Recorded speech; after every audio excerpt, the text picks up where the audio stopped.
ಮಥುರಾ ಪಟ್ಟಣದಲ್ಲಿ ಹುಟ್ಟಿ ಗೋಕುಲವನ್ನು ಪ್ರವೇಶಿಸಿ ಗೋಕುಲದಲ್ಲಿ ತನ್ನ ಬಾಲ್ಯದ ಲೂಟಿಗಳನ್ನು ಆರಂಭಿಸಿದ್ದಾನೆ. ಈಗಾಗಲೇ ಶಕಟಾಸುರ ಭಂಜನನಾಗಿದ್ದಾನೆ, ಪೂತನಾ ಜೀವಿತ ಹರನಾಗಿದ್ದಾನೆ. ಆ ಶ್ರೀಕೃಷ್ಣನ ಮತ್ತೆ ಕೆಲವು ಲೀಲೆಗಳನ್ನು ಈ ಹರಿವಂಶ ಭಾಗವತ ನಿರೂಪಣೆ ಮಾಡಿದ ಕ್ರಮಕ್ಕಿಂತ ಸ್ವಲ್ಪ ವಿಶಿಷ್ಟವಾದ ಕ್ರಮದಲ್ಲಿ ವರ್ಣನೆ ಮಾಡ್ತದೆ. ಅಂಥಲ್ಲಿ ಒಂದು ಲೀಲೆ ಆತ ಮರಗಳನ್ನು ಬೀಳಿಸಿದ ಅಂತ ಒಂದು ಲೀಲೆ. ಯಮಲಾರ್ಜುನ ಭಂಜನ ಅಂತ ಅವನನ್ನು ಕರಿತೇವೆ. ಈ ಪ್ರಸಂಗವನ್ನು ಹೀಗೆ ವೇದವ್ಯಾಸರು ನಿರೂಪಣೆ ಮಾಡ್ತಾರೆ. ಈ ಬಾಲಕೃಷ್ಣ ಮತ್ತು ಬಾಲರಾಮ, ಅವನನ್ನು ಬಾಲರಾಮ ಅಂತ ಇಂಗ್ಲೀಷಲ್ಲಿ ಬರೆಯುವುದು, ಕನ್ನಡದಲ್ಲಿ ಬಲರಾಮ ಅಂತಲೂ ಓದ್ಬೋದು, ಬಾಲರಾಮ ಅಂತಲೂ ಓದ್ಬೋದು. ಬಾಲಕನಾದಂತಹ ರೋಹಿಣಿಯಲ್ಲಿ ಆವಿರ್ಭವಿಸಿದ ರಾಮ ಮತ್ತು ಈ ಪುಟ್ಟ ಕೃಷ್ಣ, ಇವರಿಬ್ಬರೂ ಕೂಡ ಬರೀ ಯಶೋದೆಯ ಮನೆಯಲ್ಲಿ ಓಡಾಡುವುದಿಲ್ಲ, ಯಶೋದೆಯ ಮನೆಯಲ್ಲಿ ಸರಿಯಾಗಿ ಊಟವೂ ಮಾಡುವುದಿಲ್ಲ. ಅವರು ತಿಂದು ಉಂಡು ಹೊಟ್ಟೆ ಬೆಳೆಸಿಕೊಳ್ಳುವುದು ಎಲ್ಲಿ ಅಂತ ಹೇಳಿದರೆ ಊರವರ ಮನೆಯಲ್ಲಿ.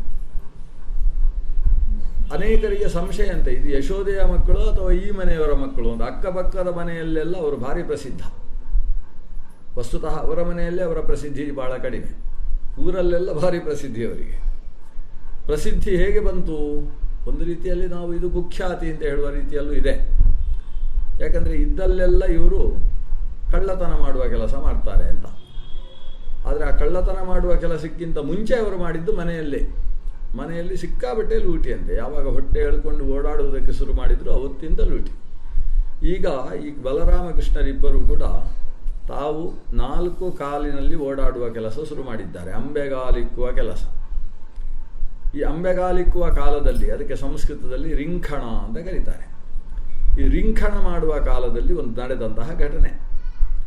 ಇವನೀಗ ಅಂಬೆಗಾಲಿಕ್ಕಿಕೊಂಡು ಓಡಾಡುವ ಕಾಲವೂ ಹೌದು, ಗೋಡೆ ಹಿಡ್ಕೊಂಡು ಆಗಾಗ ನಿಂತು ಆಮೇಲೆ ಒಂದು 10 ಹೆಜ್ಜೆ ಹಾಕಿ ಬೀಳುವಂತಹ ವಯಸ್ಸು ಹೌದು. ಆ ಪುಟ್ಟ ವಯಸ್ಸು ಅಂದರೆ ಸುಮಾರು ಎಷ್ಟು, 1 ವರ್ಷ ಭರ್ತಿಯಾಗಿದೆ ಅಷ್ಟೇ, 1 ವರ್ಷ 2 ತಿಂಗಳ ಕಾಲ. ಆ ಕಾಲದಲ್ಲಿ ಲೂಟಿ ಸಿಕ್ಕಾಬಟ್ಟೆ ಜಾಸ್ತಿ ಆಯ್ತಂತೆ. ಎಲ್ಲಿಯ ತನಕ ಅಂತ ಹೇಳಿದರೆ, ಇವರು ಬಾವಿಯಿಂದ ಕೊಡಪಾನದಲ್ಲಿ ನೀರು ತಂದು ಇಟ್ಟಿರ್ತಾರೆ, ಇವನು ಹೋಗಿ ಅದಕ್ಕೆ ಕೈ ಹಾಕುವುದು, ಪಚ ಪಚ ಪಚ ಶಬ್ದ ಮಾಡೋದು. ಆ ನೀರೆಲ್ಲ ಚೆಲ್ಲಿದ್ದು ನೋಡಿ ಖುಷಿ. ಆವಾಗ ಅಮ್ಮ ದೂರದಿಂದಲೇ ಬೈತಾಳಂತೆ, ಈ ಮಗು ಕೈ ಹಾಕಿದ ನೀರನ್ನು ಯಾರು ಕುಡಿಬಾರ್ದು, ಕುಡಿಯುವುದಕ್ಕೆ ತಂದಿಟ್ಟ ನೀರು, ಅದು ಬಾವಿಯಿಂದ ಎಳೆದು ತಂದಿದ್ದೇನೆ, ಅದನ್ನೆಲ್ಲ ಹಾಗೆ ನೀರು ಚೆಲ್ಲುವುದಾ ನೀನು ಅಂತ ಹೇಳಿದರೆ ಅಮ್ಮನನ್ನು ಹೀಗೆ ನೋಡುವುದಂತೆ, ಅಡ್ಡ ಹಾಕುವುದಂತೆ. ಕೊಡಪಾನದ ನೀರೆಲ್ಲ ಅಡ್ಡ ಹಾಕುವುದು. ಅಡ್ಡ ಹಾಕಿದ ನೀರು ಆ ಕಡೆ ಹರಿತಾ ಇದ್ದರೆ ಅದರಲ್ಲಿ ಕುಣಿದು ಕುಪ್ಪಳಿಸಿ ಖುಷಿ. ಅಮ್ಮ ಕೈಯಲ್ಲಿ ಕೋಲು ಹಿಡ್ಕೊಂಡು ಓಡಿಸಿಕೊಂಡು ಬಂದರೆ ಅವಳಿಗೆ ಹೆದರಿಕೆ, ಇವು ನೀರಲ್ಲೆಲ್ಲ ಓಡಾಡಿ ನೀರನ್ನೆಲ್ಲ ಬಚ ಬಚ ಮಾಡಿ ಆ ಕಡೆ ಈ ಕಡೆ ಸಿಕ್ಕಾಬಿಟ್ಟೆ ಕೆಲಸ. ಆಮೇಲೆ ಅಂಥ ಸಂದರ್ಭದಲ್ಲಿ ಒಂದು ಸಲ ಮಜ್ಜಿಗೆಯನ್ನು ಹಾಗೆ ಮಾಡಿ ಹಾಕಿದ. ಅವನು ಈಗ ಓಡಾಡ್ತಾ ಇದ್ದಾನಂತೆ, ಮೆಲ್ಲ ಮೆಲ್ಲ ಓಡಾಡುವವ ಹೋಗಿ ಅಂಗಳದ ಆ ಕಡೆಗೆ ಹೋಗಿ ಅಲ್ಲಿದ್ದ ಕಲ್ಲು ಹಿಡ್ಕೊಂಡು ಮನೆಯೊಳಗೆ ಬರೋದು. ಮನೆಗೆ ಬಂದು ಕಲ್ಲು ಹೀಗೆ ಬಿಸಾಡುವುದು, ಆ ಕಡೆ ಬಿಸಾಡುವುದು, ಅದೊಂದು ಖುಷಿ ಅವನಿಗೆ. ಕಲ್ಲು ನೆಲಕ್ಕೆ ಬಿದ್ದಾಗ ಒಂದು ಶಬ್ದ ಕೇಳಿಸ್ತದಲ್ಲ, ಅದೊಂದು ಖುಷಿ. ಅದು ಸೆಗಣಿಸುವ ಸಾರಿಸಿದ ನೆಲ, ಅದು ಆ ನೆಲದಲ್ಲಿ ಕಲ್ಲು ಹಾಕುವುದು, ಆವಾಗ ನೆಲದ ಮಣ್ಣು ಸ್ವಲ್ಪ ಏಳುವುದು, ಅದು ನೋಡಿ ಅವನಿಗೆ ಖುಷಿ. ಮಕ್ಕಳಿಗೆ ಯಾವುದರಲ್ಲಿ ಖುಷಿ ಸಿಗ್ತದೆ ಅಂತ ಹಿರಿಯರಿಗೆ ಯೋಚಿಸುವುದಕ್ಕೆ ಸಾಧ್ಯ ಆಗುವುದಿಲ್ಲ. ಅವರು ಹೀಗೆ ಕೂತ್ಕೊಂಡಿರ್ತಾರೆ, ಇವರ ಗಡ್ಡ ಸಿಕ್ಕಿದ್ರೆ ಎಳೆಯುವುದು, ಎಳೆದಾಗ ಇವರಿಗೆ ನೋವಾಗುತ್ತಲ್ಲ, ಅದಕ್ಕೊಂದು ಖುಷಿ ಅವರಿಗೆ ಅದೊಂದು ಖುಷಿ. ಆ ಮಕ್ಕಳಿಗೆ ಖುಷಿ ಯಾವುದರಲ್ಲಿದ್ದ ಹೇಳಲಿಕ್ಕೆ ಸಾಧ್ಯ ಇಲ್ಲ. ಆ ರೀತಿ ಇವಾಗ ಕಲ್ಲು ಹಿಡ್ಕೊಂಡು ಬಂದಿದ್ದ, ನನ್ನ ಕೈಯಲ್ಲಿ ಹೀಗೆ ಒತ್ತಿ ಹಿಡ್ಕೊಳ್ಳುವುದೇ ಅವನಿಗೊಂದು ಖುಷಿಯಂತೆ. ಹಾಗೆ ಬಂದವನಿಗೆ ಹಸಿವಾಗಿದೆ, ಅಮ್ಮನನ್ನು ಹುಡುಕಿಕೊಂಡು ಬಂದ. ಅಷ್ಟೊತ್ತಿಗೆ ಮೊಸರು ಕಡಿಯುವ ಶಬ್ದ ಕೇಳ್ತದೆ. ಓ, ಅಮ್ಮ ಮೊಸರು ಕಡಿಯುವ ಜಾಗದಲ್ಲಿದ್ದಾರೆ ಅಂತ. ಮನೆಯಲ್ಲಿ ಒಂದು ಆಗ್ನೇಯ ಕೋಣೆಯ ಅಡಿಗೆ ಮನೆಯ ಪಕ್ಕದಲ್ಲಿ ಮೊಸರು ಕಡಿಯುವ ಜಾಗ ಅಂತಲೇ ಇರ್ತಿತ್ತು ಹಿಂದಿನ ಕಾಲದಲ್ಲಿ. ಅಲ್ಲಿ ಒಂದು ನೆಲದಲ್ಲಿ ಹೂತ ಒಂದು ಕಂಬ, ಆ ಕಂಬದ ಪಕ್ಕದಲ್ಲಿ ಒಂದು ಪುಟ್ಟ ವೇದಿಕೆ, ಆ ವೇದಿಕೆಯಲ್ಲಿ ದೊಡ್ಡ ಮಡಿಕೆಯನ್ನಿಟ್ಟು ಅಥವಾ ಮೊಸರ ಗಡಿಗೆಯನ್ನಿಟ್ಟು ಆ ಕಂಬಕ್ಕೆ ಅದಕ್ಕೆ ಮಂಥನವನ್ನು ಸೇರಿಸಿ ಹಗ್ಗ ಹಾಕಿ ಎಳೆದು ಮಥನ ಮಾಡ್ತಕ್ಕಂಥ ಒಂದು ಜಾಗ ಅಂತ ಲೆಕ್ಕ. ಆ ಜಾಗದಲ್ಲಿ ಅಮ್ಮ ಮಥನ ಮಾಡ್ತಾ ಇದ್ದಾಳೆ. ಮಥನ ಮಾಡ್ತಾ ಮಾಡ್ತಾ ಕೆಲವು ಪದ್ಯಗಳನ್ನು ಹಾಡ್ತಾ ಇದ್ದಾಳಂತೆ. ಹಾಡುವ ಪದ್ಯ ಯಾವುದು? ಕೃಷ್ಣನ ಬಗ್ಗೆಯೇ ಪದ್ಯ. ರಚನೆ ಮಾಡಿದವರು ಪುರಂದರದಾಸರಲ್ಲ, ಅದು ಯಶೋಧಾದಾಸಿ. ಯಶೋಧೆಯೇ ಸ್ವತಃ ತನ್ನ ಮಗನ ಬಾಲ್ಯದ ಲೀಲೆಗಳನ್ನೇ ತಾನೇ ಪದ್ಯಗಳನ್ನು ರಚಿಸಿ ಆ ಪದ್ಯವನ್ನು ಹಾಡ್ತಾ ಮಥನ ಮಾಡ್ತಾ ಇದ್ದಾಳೆ. ಇವ ಬಂದ, ಅಮ್ಮ ಹಸಿವು ಅಂತ ಬಾಯಲ್ಲಿ 2-3 ಅಕ್ಷರ ಮಾತಾಡೋದಕ್ಕೆ ಬಂದಿದೆ ಅವನಿಗೆ. ಹಸಿವು ಅಂತ ಹೇಳಿದ. ಅಮ್ಮ ಬಾ ಅಂತ ಕರೆದು ತನ್ನ ಮಡಿಲಲ್ಲಿ ಹಾಕಿಕೊಳ್ತಾಳೆ. ಹಾಲು ಕುಡಿಸ್ತಾ ಇದ್ದಾಳೆ ಮಗುವಿಗೆ. ಅದಕ್ಕೆ ಹಾಲು ಕುಡಿಸುವಾಗಲೂ ಇವಳು ಮಥನ ಮಾಡುವುದನ್ನು ಬಿಡುವುದಿಲ್ಲ. ಮಧ್ಯದಲ್ಲಿ ಕೆಲವು ಸಲ ಒಂದು ಸಲ ಕೈಯಲ್ಲಿ ಎಳಿತಾಳೆ, ಇನ್ನೊಂದು ಕೈಯಲ್ಲಿ ಎಳಿತಾಳೆ, ಎಳೆದು ಇದಕ್ಕೆ ಹಾಲು ಕುಡಿಸ್ತಾಳೆ. ಅಷ್ಟು ಹೊತ್ತಿಗೆ ಒಳಗಿನ ಶಬ್ದ ಕೇಳಿಸಿತು. ಅವಳು ಒಲೆಯಲ್ಲಿ ಹಾಲು ಇಟ್ಟಿದ್ದಾಳೆ. ಇಟ್ಟ ಹಾಲು ಉಕ್ಕರಿದೆ. ಉಕ್ಕರಿಸುವ ಹಾಲು ಹಾಗೆ ಒಲೆಗೆ ಬಿದ್ದು ಒಲೆಯ ಬೆಂಕಿ ಆರುವ ಶಬ್ದ ಕೇಳಿಸ್ತಾ ಇದೆ ಇವಳಿಗೆ. ಇವು ಹಾಲಿಟ್ಟದ್ದೇ ಮರ್ತೋಯ್ತಲ್ಲೋ ಈ ಕೃಷ್ಣನ ತುಂಟಾಟದಿಂದ, ಬಂದು ಹಾಲು ಕುಡಿಯುವ ಇದರಲ್ಲಿ ಅಂತ ಹೇಳಿದ್ಲು. ಬಲ್ಲನೆ ಮಗುವನ್ನು ಎತ್ತಿ ನೆಲದಲ್ಲಿಟ್ಲು ಓಡಿದ್ಲು. ಓಡಿ ಹಾಲು ಇಳಿಸಿದ್ಲು. ಅವಳು ಹಾಲು ಇಳಿಸುವಷ್ಟು ಹೊತ್ತಿಗೆ ಈ ಮಗುವಿಗೆ ಹೇಗಾಗಿರಲಿಕ್ಕಿಲ್ಲ, ನನಗಿಂತ ಇವಳಿಗೆ ಹಾಲೇ ದೊಡ್ಡದಾಗೋಯ್ತಲ್ವ ಅಂತ ಅನಿಸಿತು. ಅದರಲ್ಲೂ ಹಸಿವಾಗಿತ್ತು ಬೇರೆ. ಹಸಿವಾದದ್ದು ಅರ್ಧ ಹಾಲು ಕುಡಿದು ನೆಲಕ್ಕಿಟ್ಟಾಗ ಹಸಿವು ಜೋರಾಯಿತು ಆ ಮಗುವಿಗೆ. ಆ ಕಾರಣದಿಂದ ಸಿಟ್ಟು ಬಂತು. ಸಿಟ್ಟು ಬಂದ ಮಗು ಕೈ ನೋಡ್ತದೆ, ಕಲ್ಲುಂಟು. ಕಲ್ಲು ಹಿಡ್ಕೊಂಡು ಒಂದು ಬೀಸಿ ಹೋಗಿತ್ತು. ಅದು ಒಗೆದ್ರೆ ಎಷ್ಟು ಜೋರು ಒಗೆದಿತ್ತು ಅಂತೂ ಹೋಗಿತ್ತು. ಅದು ಒಗೆದದ್ದು ಸರಿಯಾಗಿ ಬಿದ್ದದ್ದು ಎಲ್ಲಿಗೆ ಅಂತೇಳಿದರೆ ಇವಳು ಮಜ್ಜಿಗೆ ಮಥನ ಮಾಡ್ತಾ ಇರತಕ್ಕಂಥ ಮಜ್ಜಿಗೆಯ ಆ ದೊಡ್ಡ ಮಡಿಕೆಯ ಅಡಿ ಭಾಗಕ್ಕೆ ಹೋಗಿ ಬಿತ್ತು. ವಾದಿರಾಜರು ಹೇಳ್ತಾರೆ, ಕ್ಷಿಪ್ತ ಪಾಷಾಣ ಖಂಡ ಅಂದ. ಅದು ಕಲ್ಲಿನ ಜಲ್ಲಿ ಕಲ್ಲು ಹಿಡ್ಕೊಂಡು ಹೊಡೆದ ಅಂತ ವಾದಿರಾಜರು ಹೇಳ್ತಾರೆ. ಪಾಷಾಣ ಖಂಡದಿಂದ ಹೊಡೆದಾಗ ಅಲ್ಲಿ ಒಂದು ತೂತಾಯಿತು. ತೂತಾದದ್ದೇ ತಡ ಮಜ್ಜಿಗೆ ಹೊರಗೆ ಉಕ್ಕು. ಇದೇನಾಗಿದೆ, ಬಹಳ ಹೊತ್ತಿನಿಂದ ಮಥನ ಮಾಡಿ ಮಾಡಿ ಬೆಣ್ಣೆ ಎಲ್ಲ ಮೇಲ್ಗಡೆ ಮಡುಗಟ್ಟಿ ಆಗಿದೆ. ಕೆಳಗೆಲ್ಲ ಮಜ್ಜಿಗೆ ಇದೆ. ಕೆಳಭಾಗಕ್ಕೆ ಹೊಡೆದ್ರಿಂದ ಮಜ್ಜಿಗೆ ಎಲ್ಲ ಹೊರಗೆ ಬಂತು. ಈ ಮಗುವಿಗೆ ಅಳು ಎಲ್ಲ ನಿಂತು ಹೋಯ್ತಂತೆ. ಅಳು ಅದು ಬರುವ ವೇಗ ಏನು ಚಂದ. ಅದು ನೆಲದಲ್ಲಿ ಬಂದ ಹಾಗೆ ಒಂದ್ಸಲ ಆಸ್ಟ್ರೇಲಿಯಾ ಆಗ್ತದೆ, ಒಂದ್ಸಲ ಭಾರತ ಆಗ್ತದೆ, ಒಂದ್ಸಲ ದಕ್ಷಿಣ, ಒಂದು ಏನೇನೋ ಸ್ವರೂಪದಲ್ಲಿ ನೆಲದಲ್ಲಿ ಹರಿಯುತ್ತಲ್ವ, ಅದನ್ನು ನೋಡುವುದೇ ಖುಷಿಯಾಗಿ ಅದರಲ್ಲಿ ಹೋಗಿ ಪಚ ಪಚ ಪಚ ಅದರ ಮೇಲೆ ಹೊರಳಾಡುವುದಕ್ಕೆ ಶುರು ಮಾಡಿತ್ತು ಮಗು. ಇಲ್ಲೇ ತನಕ ನೀರಿನಲ್ಲಿ ಮಾಡ್ತಾ ಇದ್ದದ್ದು ಈಗ ಮಜ್ಜಿಗೆಯಲ್ಲಿ ಶುರು ಮಾಡಿತ್ತು. ಅದೆಲ್ಲ ಹಾರಿದರೆ ಎಲ್ಲಿಗೆ ಹಾರಿತು ಅಂದರೆ ಮೇಲಕ್ಕೆಲ್ಲ ಹೋಗಿ ಅಂಟಿತಂತೆ. ಮೇಲೆ ಹಾಕಿದ ಮಾಡಿನಲ್ಲೂ ಹೋಗಿ ಅಂಟು ಹಾಗೆ ಬಚ ಬಚ ಹೊಡಿತಾ ಇದೆ. ಅಷ್ಟು ಹೊತ್ತಿಗೆ ವೇಗವಾಗಿ ಬರ್ತಾ ಇದ್ದಂತಹ ಮಜ್ಜಿಗೆ ನಿಂತು ಹೋಗಿ ಬ್ಲಾಕ್ ಆಯಿತು. ಬ್ಲಾಕ್ ಆದದ್ದು ಯಾಕೆಂದರೆ ಮೇಲಿನ ಬೆಣ್ಣೆ ಕೆಳಗೆ ಇಳಿದು ಬೆಣ್ಣೆ ಹೋಗಿ ಅಂಟಿಬಿಟ್ಟಿದೆ. ಯಾಕೆ ಬರುವುದು ನಿಂತಿತ್ತು ಅಂತ ಹೇಳಿದ್ರೆ ಅದಕ್ಕೆ ಕೈ ಹಾಕಿದೆ. ಆ ತೂತಿನ ಒಳಗೆ ಕೈ ಹಾಕಿ ಬಚ ಬಚ ಮಾಡಿ ಎಲ್ಲ ಬೆಣ್ಣೆಯನ್ನು ಒಳಗೆ ಎಳೆದು ಅದನ್ನೆಲ್ಲ ಮೈಗೆ ಎಲ್ಲ ಅಂಟಿಸಿಕೊಂಡು, ಎಲ್ಲೆಲ್ಲಿ ಅಂಟಿಸಿಕೊಳ್ಳಿಕ್ಕೆ ಆಗ್ತದೆ ಅಲ್ಲೆಲ್ಲ ಬೆಣ್ಣೆ ಅಂಟಿಸಿಕೊಂಡದ್ದು ಯಾಕೆ ಅಂದರೆ ಅವನಿಗೆ ಅನೇಕ ಗೆಳೆಯರಿದ್ದಾರೆ. ಮಂಗಗಳು ಬೆಕ್ಕುಗಳು ಅವನಿಗೆ ಭಾರಿ ಗೆಳೆಯರಂತೆ. ಇವ ಬೆಣ್ಣೆ ಎಲ್ಲ ಮೈ ಮೇಲೆ ಅಂಟಿಸಿಕೊಳ್ಳುವುದು, ಹೋಗಿ ಹೀಗೆ ನಿಂತುಕೊಳ್ಳುವುದು, ಖಾಲಿ ಮಾಡುವ ಕೆಲಸ ಅವುಗಳಿಗೆ. ಮೇಯನ್ನೆಲ್ಲ ನೆಕ್ಕಿ ತೆಗೆದು ಇವನ ಮೇಲೆ ಅಷ್ಟು ಪ್ರೀತಿ ಅವುಗಳಿಗೆ. ಹೀಗೆ ಬೆಣ್ಣೆಯಲ್ಲೆಲ್ಲ ಮೈಗೆ ಅಂಟಿಸಿಕೊಂಡಿದ್ದಾನೆ. ಅಂಟಿಸಿಕೊಂಡು ಸ್ವಲ್ಪ ಜಾಸ್ತಿ ಆಯಿತು ಅಂತೇಳಿ ಕೊನೆಗೆ ಗೋಡೆಗೆ ಎಲ್ಲ ಒಂದು ಸಲ ಒರೆಸಿಕೊಂಡಿದ್ದಾನೆ ಅದನ್ನು. ಇಷ್ಟೆಲ್ಲ ಮಾಡಿ ಅಂದರೆ ಅಮ್ಮನಿಗೆ ಎಷ್ಟು ಸಾಧ್ಯ ಅಷ್ಟು ಕೆಲಸ ಕೊಡಬೇಕೀಗ ಅಂತ ನನ್ನನ್ನು ನೆಲಕ್ಕೆ ಕುಕ್ಕರಿಸಿ ಹೋಗಿದ್ದಾಳಲ್ಲ ಅವಳಿಗೆ, ಅದಕ್ಕೆ ಸರಿಯಾದ ಶಾಸ್ತಿ ಆಗಬೇಕು ಅಂತೇಳಿ ಇಷ್ಟು ಮಾಡಿ ಮೈ ಮೇಲೆ ಅಂಟಿದ ಬೆಣ್ಣೆಯನ್ನು ಹಿಡ್ಕೊಂಡು ಹೊರಗೆ ಬರ್ತಾ ಇದ್ದಾನೆ. ಈ ತಾಯಿ, ಅಯ್ಯೋ ನನಗೆ ಹಾಲು ಇಳಿಸೋದಕ್ಕೆ ಇಷ್ಟು ಹೊತ್ತಾಯ್ತಲ್ವ ಅಂತ ಬಟ್ಟೆ ತರಬೇಕು, ಇಳಿಸಬೇಕು, ಆಮೇಲೆ ಬಟ್ಟೆಯನ್ನು ಅದೇ ಜಾಗದಲ್ಲಿರಬೇಕು. ಈ ಸಾಮಾನ್ಯ ಹೆಂಗಸರಾಗಲ್ಲಂತೆ ಯಶೋದೆ. ಭಾಳ ಶಿಸ್ತುಬದ್ಧವಾದ ವ್ಯಕ್ತಿತ್ವ. ಅವಳೆಲ್ಲೋ ಬಟ್ಟೆ ಇಟ್ಟಲ್ಲೇ ಬಟ್ಟೆ ಇಡಬೇಕು. ನಮ್ಮದೆಲ್ಲ ಹಾಗಲ್ಲ, ಎಲ್ಲಿಗೆ ಬೇಕು ಅಲ್ಲಿದ್ದರೆ ಸರಿ, ಕೆಲಸಕ್ಕೆ ಸಿಕ್ಕಿ ಆಮೇಲೆ ಅಲ್ಲೇ ಬಿಸಾಡೋದು ಬರೋದು. ಇವಳು ಹಾಗಲ್ಲ, ಅದನ್ನು ಬಟ್ಟೆ ಹಿಡಿದು ಜಾಗ್ರತೆಯಾಗಿ ಇಳಿಸಿ. ಈಗಿನ ಹೆಂಗಸರಿಗೆ ಅವರ ಸೀರೆ ಸಾಕಾಗ್ತದೆ ಇಳಿಸೋದಕ್ಕೆ, ಅದರಲ್ಲಿ ಇಳಿಸೋದು, ಸ್ವಲ್ಪ ಕಪ್ಪಾದರೆ ಒರೆಸೋದು ಪಕ್ಕದವರಿಗೆ ಅಂತ, ಇದೆಲ್ಲ ನಡೀತದೆ. ಇವಳು ಹಾಗಲ್ಲ, ಶಿಸ್ತುಬದ್ಧವಾದ ವ್ಯಕ್ತಿತ್ವ. ಅದನ್ನು ತಂದು ಹಾಗೆ ಇಳಿಸಿ ಬಟ್ಟೆ ಅಲ್ಲೇ ಇಟ್ಟು ಹಿಂದೆ ಹೊರಗೆ ಬರುವಾಗ ಈ ಮಗು ಇಷ್ಟು ಕಾರ್ಯಭಾರ ಮಾಡಿ ಹಾಕಿದೆ. ನೋಡ್ತಾಳೆ, ಪಾತ್ರೆ ತೂತಾಗಿದೆ, ಎಲ್ಲ ಕಡೆ ಹರಿದು ಹೋಗಿದೆ. ಇವ ಅದರ ಮೇಲೆ ಕುಣಿದಾಡಿ ಬಿಟ್ಟಿದ್ದಾನೆ. ಸಿಟ್ಟು ಬಂತು, ಇನ್ನಿದನ್ನು ಶುದ್ಧೀಕರಣ ಮಾಡುವ ಕೆಲಸ ಯಾರಿಗೆ? ಸಿಟ್ಟು ಬಂದು ಇವನನ್ನು ಹೀಗೆ ಬಿಟ್ಟರೆ ಆಗಲಿಕ್ಕಿಲ್ಲ, ಸಿಕ್ಕಾಬಟ್ಟೆ ಆಯಿತು ಲೂಟಿ ಅಂತ ಹೇಳಿ ಆ ಮೊಸರು ಕಡಿಯುವ ಹಗ್ಗವನ್ನು ಹಿಡ್ಕೊಂಡು ಬಂದಂತೆ. ಹಗ್ಗದಲ್ಲೇ ಹೊಡೆಯುವುದು ಮಗುವಿಗೆ ಅಂತ. ಎಲ್ಲಿ ಹೋಗಿದೆ ಅಂತ ನೋಡಿದರೆ ಈ ಮಜ್ಜಿಗೆ ಮೇಲೆ ಹೆಜ್ಜೆ ಇಟ್ಟದ್ದು, ಆ ಹೆಜ್ಜೆ ಕಾಣಿಸ್ತಾ ಇದೆ ಮುಂದೆ ಮುಂದೆ. ಹಾಗೆ ಮನೆ ಹೊರಗೆ ಹೋಗಿದ್ದಾನೆ, ಇವ ಅಂಗಳದಲ್ಲಿರ್ತಾನೆ. ಅಂಗಳಕ್ಕೆ ಬಂದು ನೋಡಿದರೆ ಏನು ಮಂಗಗಳು ಬೆಕ್ಕುಗಳು ಇವನು ಮೈ ಮೇಲೆ ಕೂತುಕೊಂಡು ನೆಕ್ಕುವುದೇ ನೆಕ್ಕುವುದು. ಎಷ್ಟು ಸಿಟ್ಟು ಬರಲಿಕ್ಕಿಲ್ಲ ಅವಳಿಗೆ. ತಾನು ಕಷ್ಟಪಟ್ಟು ತೆಗೆದ ಬೆಣ್ಣೆ, ಇದನ್ನು ಮಾರಾಟ ಮಾಡಿದರೆ ನಾಳೆ ದಿವಸಕ್ಕೆ ಹೊಟ್ಟೆಗೆ ಆಗ್ತಿತ್ತು. ಇವರು ಮೊಸರು ಬೆಣ್ಣೆ ಮಾರಾಟ ಮಾಡಿಯೇ ಜೀವನ ಮಾಡುವಂಥ ವ್ಯಕ್ತಿತ್ವ ಅಲ್ವಾ. ಆದರೆ ಇವ ತಾನೇ ತಿಂದಿದ್ರೆ ಬೇಸರ ಇಲ್ಲ, ನನ್ನ ಮಗ ತಿಂದ ಅಂತ. ಆದರೆ ಇವ ಮಾಡಿದ್ದೆಂತ ಪ್ರಯೋಜನಕ್ಕೆ ಬಾರದೇ ಇದ್ದ ಪ್ರಾಣಿಗಳು. ಸ್ವಲ್ಪ ನಾಯಿಗೆ ಕೊಟ್ಟರಾದರೂ ಯಾರಾದರೂ ಅಲ್ಲಿ ಅಪರಿಚಿತರು ಬಂದರೆ ಬಹುತಾದರೂ ಹೇಳ್ತವೆ. ಇದು ಹಾಗಲ್ಲ, ಬೆಕ್ಕು. ಅದಕ್ಕೆ ಒಬ್ಬ ಕೊಟ್ಟದರ ಮೇಲೆ ಯಾವತ್ತೂ ಕೃತಜ್ಞತಾ ಬುದ್ಧಿ ಇಲ್ಲ. ಮಂಗಗಳಂತೂ ಅವಳು ಕೊಟ್ಟವನ ಬಗ್ಗೆ ಯಾವತ್ತೂ ಯೋಚನೆಯೇ ಮಾಡುವುದಿಲ್ಲ. ಅಂಥ ಪ್ರಾಣಿಗಳು.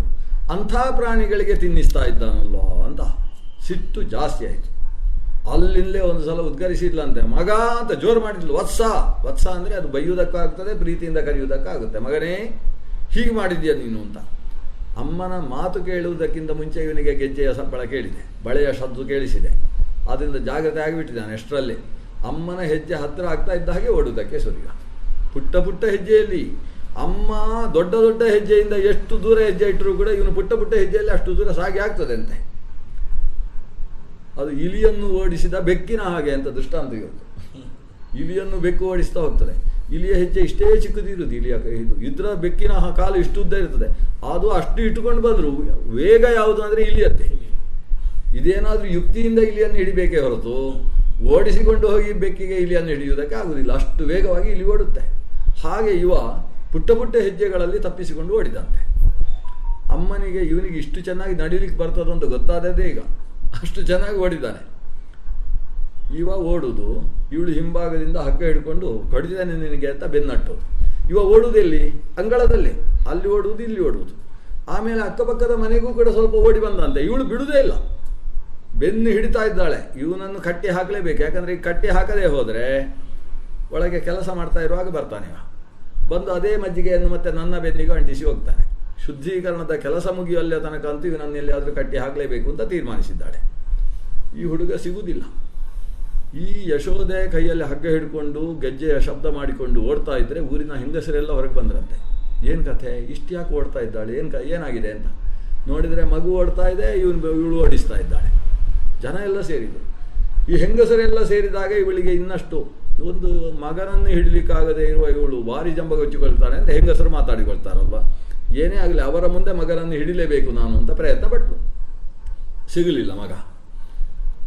ಆವಾಗ ಮಗುವಿಗೆ ಅನಿಸಿದಂತೆ, ಅಯ್ಯೋ ಪಾಪ, ಈ ಅಮ್ಮ ಎಷ್ಟು ಕಷ್ಟಪಡ್ತಾ ಇದ್ದಾಳೆ, ಅವರೆಲ್ಲ ತಮಾಷೆ ಮಾಡುವ ಸ್ಥಿತಿ ಬಂದು ಹೋಗುತ್ತಲ್ವ ನನ್ನ ಅಮ್ಮನಿಗೆ ಅಂತ ಹೇಳಿ ತಾನೇ ಅಮ್ಮನಿಗೆ ಮೆಲ್ಲ ಸಿಕ್ಕಿ ಹಾಕೊಂಡಂತೆ.